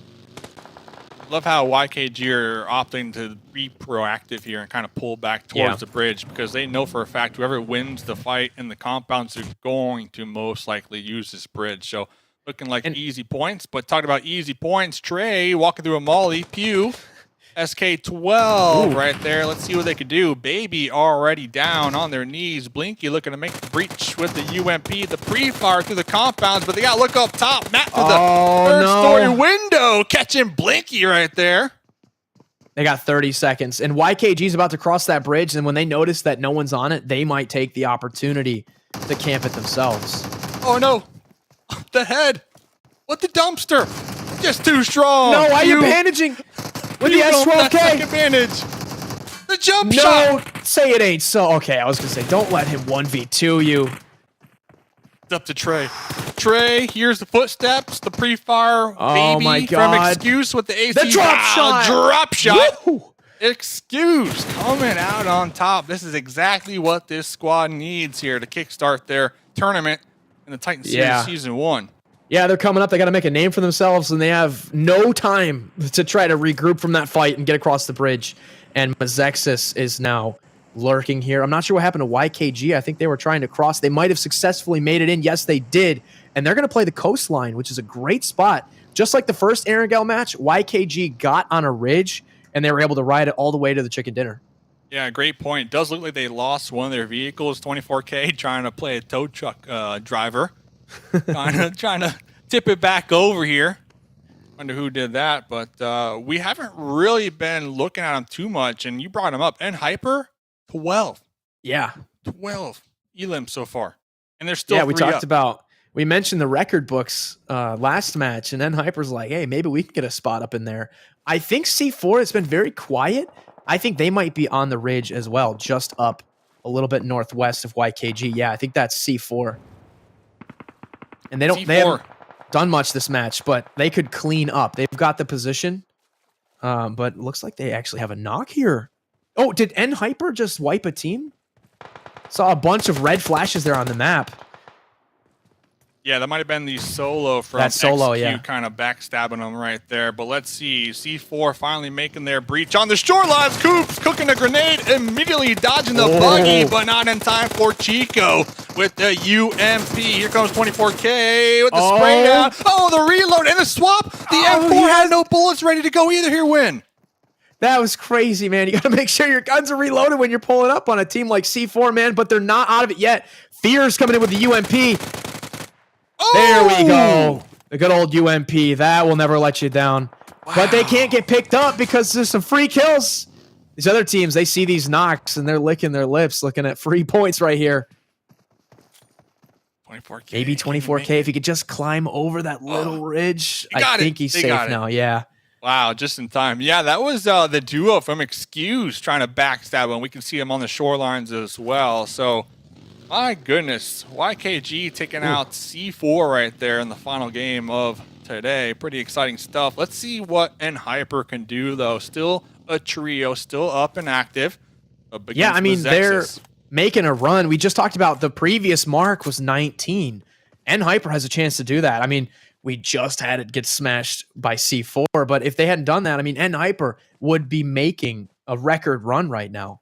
Just honestly, records being broken left and right all day today. Yeah, and something's in the water. Yeah, Hot Jukes very interesting. Right, they got a 2-1 split. They got Kindness up there in the north trying to potentially pick up some thirst out there. Now pulling back here, Win. Yeah, I think they are aware that they have an opportunity to really, slam the door on this one. They did lose a player, like you said, but still a trio up with only 12 remaining. They can still get a lot of points here. Deadly and Remix already repositioning into the zone here, leaving a duo from Zexus trying not to get backstabbed here. They're going to be in their vehicles. Looks like they should be able to pull back towards Remix, but the next circle up there to the north. Yeah, and YKG just lost one player. I think they're down to a solo remaining. Yeah, but they will get zone. Ooh. And NHP in trouble. Peralta with a massive grenade right there. Rin knocked out and inactive. They're looking to make the push here over the hill. I believe Kindness, we can see them in their vehicles trying to decide if they have enough time to support the pickup. Inactive, dropping a mini red zone. That might be the one. No, I was thinking on the bounce maybe, but there's the pickup. Not even going to med. He's going to hop in the buggy and get away immediately. Reposition back to probably get that heal. Ooh, and that's Kindness from within the zone, taking shots at Peralta right there. Wow. Peralta going to try to do something about this? No, that was a great play. Remember I said he got in the buggy and moved back without healing? I think he was the one that got the knock. He immediately went for position and was able to get a knock off of that. That was really smart. And they're up to 15 now. I know. Looks like they are going to lose Rin, though. And Hyper, the duo, playing the Shack Bros strat over here. So we got a duo and 2 solos here win. Yeah, this is going to be a little snake fest, I think. Yeah, Rin goes down, but at least Hyper picked up a point to, get a bit of a trade here. Still, though, if you go down now, that's only 4th. That's going to be a tough pill to swallow when you realize you got hardly any placement points for surviving this long in the game. Yeah, that's only 4 points, so hopefully they're looking to get a couple more ELM points. Very impressed with Excuse. Still with Baby alive over there. I'm not sure what their meds might be looking at. GK first looking to toss out a little smoke tunnel, create some soft cover, as now they are within range, within grenade range. But Hyuya, he saw that. The buggy catching their attention, kind of putting a stop to the push because Hyuya, what is going on? Drifting through the smokes, trying to get the runovers right now on Hyper. This is crazy. They're all just piling on top of each other. Excuse finally goes down. 1v, 2v1? Okay. Hyuya still alive. NHP all day. If they don't win this, I will be shocked. Remix with the Honey Badger. Looking to wrap around over here. Spots out Hyuya. Nice grenade, putting a stop to the push, but Remix, Honey Badger. Ooh, he's got 7 right there. It's a Honestly, 1v2. If there was any one guy to maybe take out these 2 from Hyper, it's going to be Remix. Let's see what he's got. Little airdrop too for some hard cover. Like, talk about the perfect spot for a box. Kindness, I see that grenade. Kindness tossing a grenade. The blow up in the air, but that was on the money. GK first down range, spotted, tagged, forced to hit the dirt. Kindness, like you said, using his care package for cover with the smokes, just trying to flush out Remix with the grenades right now. Oh, and looted the level 3 gear. That's huge. Yeah, gotta grab that, He's going to back off. Hyper was split. Unfortunately, Remix could not get that knock. Little Honey Badger action, too. Brand new gun. Love it. Kindness, UMP got the reload. Spotting out Remix with the Honey Badger, attempting the drop shot right there. But Hyper getting exactly what they needed to end off week 2 here of Titan Series Season 1. That chicken dinner.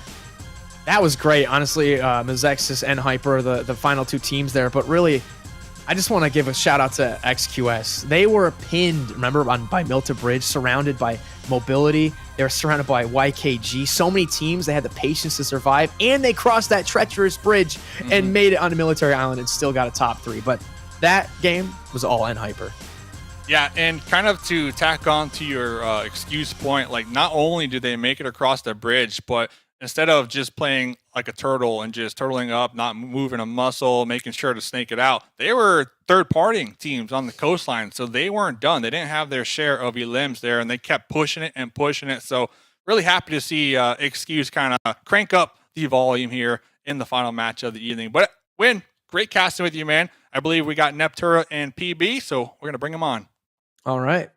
Yee, we're back. What is going on, everybody? Man, what an exciting game that was, highlighted by an N-Hyper chicken dinner.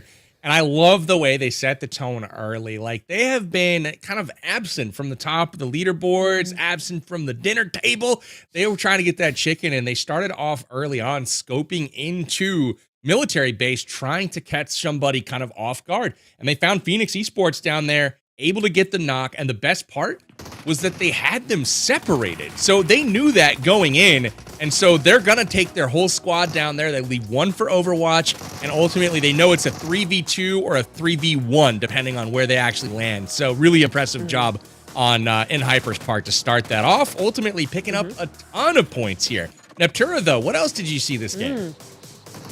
I think a lot of the game was really taken up by that big old kind of standoff over in right here. Yeah, this is what we're talking about right here with Bope and YKG and T-Mobility. Pause.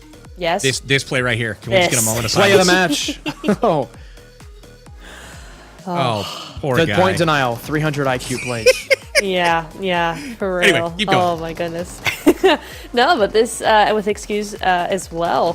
It took up a lot of the game. We saw this for the majority of that first half of the game, and it was really interesting because I think one of you two said something about it. Is that there's just the patience, particularly on Excuse's side, just to hold on, keep steady, keep some distance between these teams, and just do their thing. And it worked out very well for them. YKG did an excellent job as well. You saw them having that ability and then using those angles and being a bit more free to move around those buildings and crash when they want to, but then also back out, because those compounds can be very limiting with what you can do, because you can't really back out of them, especially with T-Mobility at your back. So some really, really good stuff coming in from them. It was nice to see.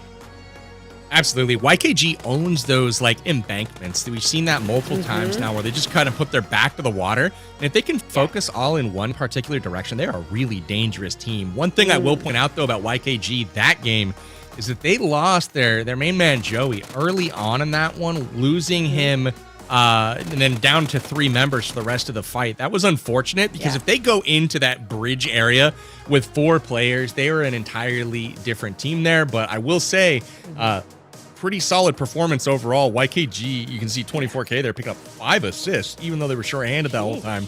Remix with an incredible game there as well, picking up 7 elims and even doing it from long range there with a 252-meter elim. That's crazy. Ultimately, the last laugh here is Kindness and crew from N-Hyper. That's a lot of damage from a solo player in one game, picking up over 1,000 there.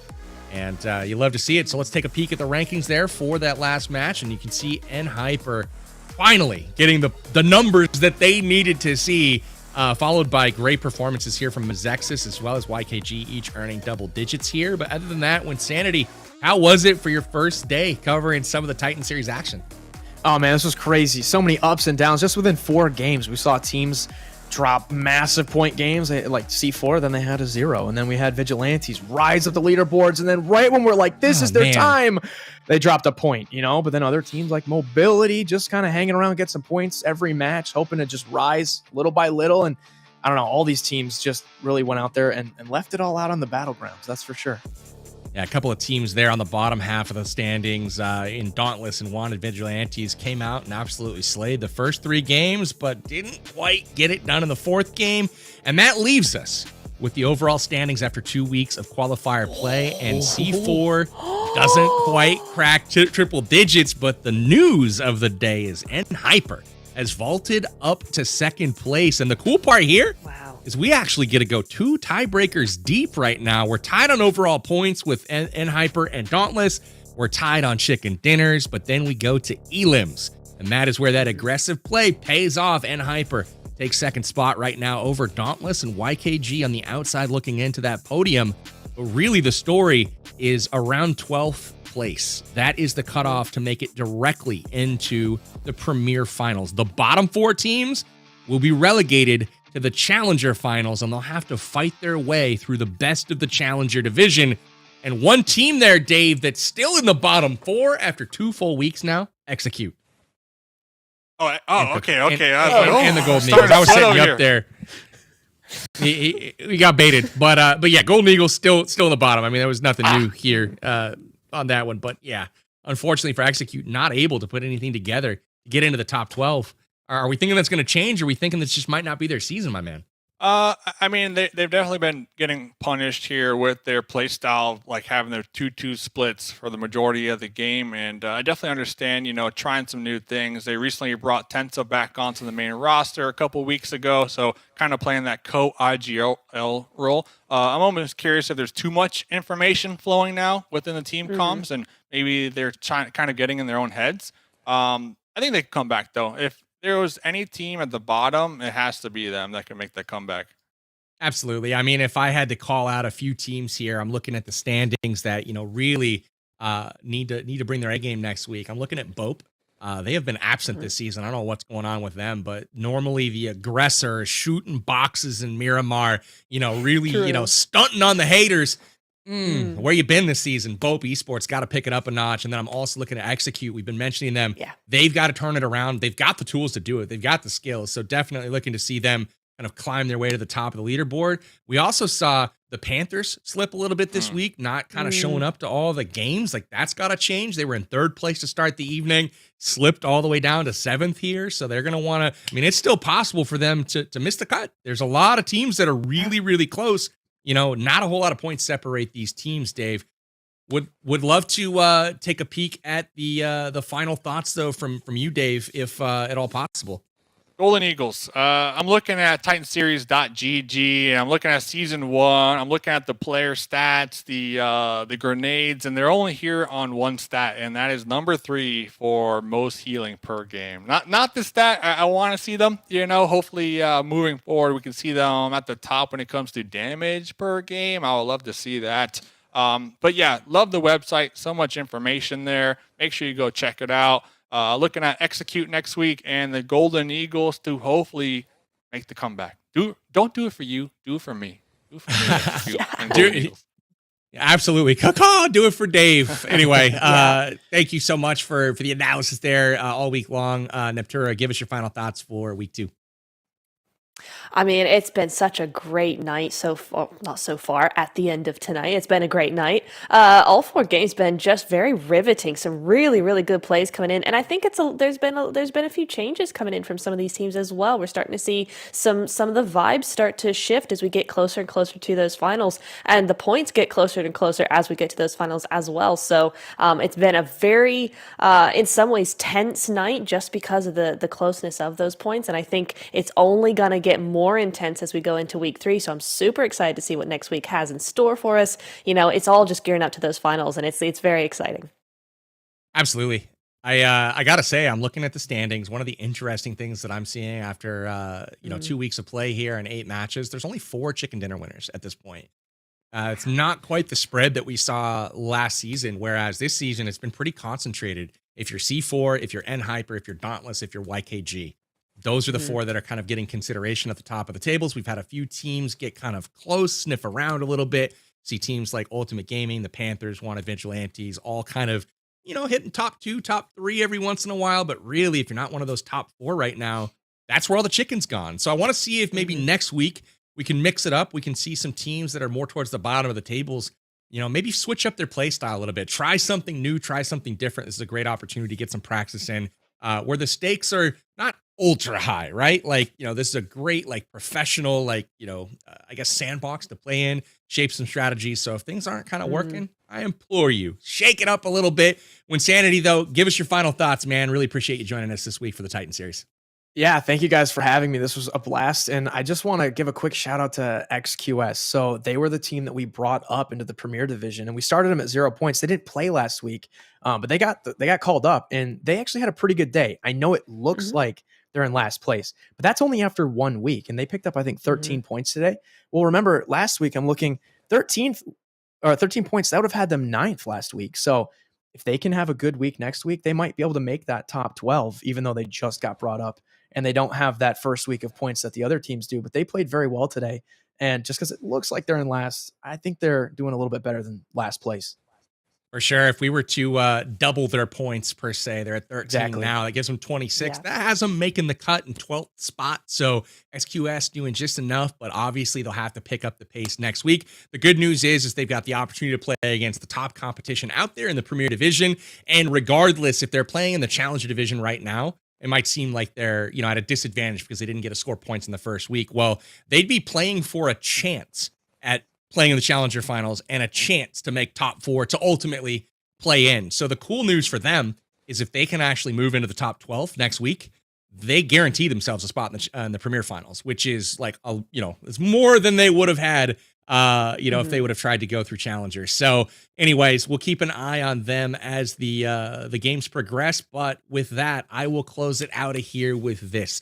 Saw a lot of great action, saw a lot of consolidated chicken dinners at the top of those tables. We saw a resurgence from teams like YKG and Hyper. We saw C4 continue to impress and stay at the top of those tables and even put some distance between them, 2nd, 3rd, and 4th place. So really impressed overall. Had a couple of teams fall off a little bit this week, but I want to see Dauntless. They're my dark horse for all of this. They had an okay week this week. Wasn't bad, wasn't great, though. I'm sure if they put together something like they did in week 1, we might see them challenge for that number 1 position, but we'll have to stay tuned to next week. Be back next Thursday for the conclusion of Premier Division's qualifiers that will ultimately figure out who is going to be going to the finals and who is going down to play in the Challenger Division finals, which will be happening in week 4. With that, though, thank you so much to all of my casters, analysts, celebrity appearances from our content creators, and also to the production team at AFG for putting this on. Thank you to the players and all the teams. Until next time, though, we are out of here. This Titan Series Premier Division out. We'll see you next week, guys. Peace out.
Bye.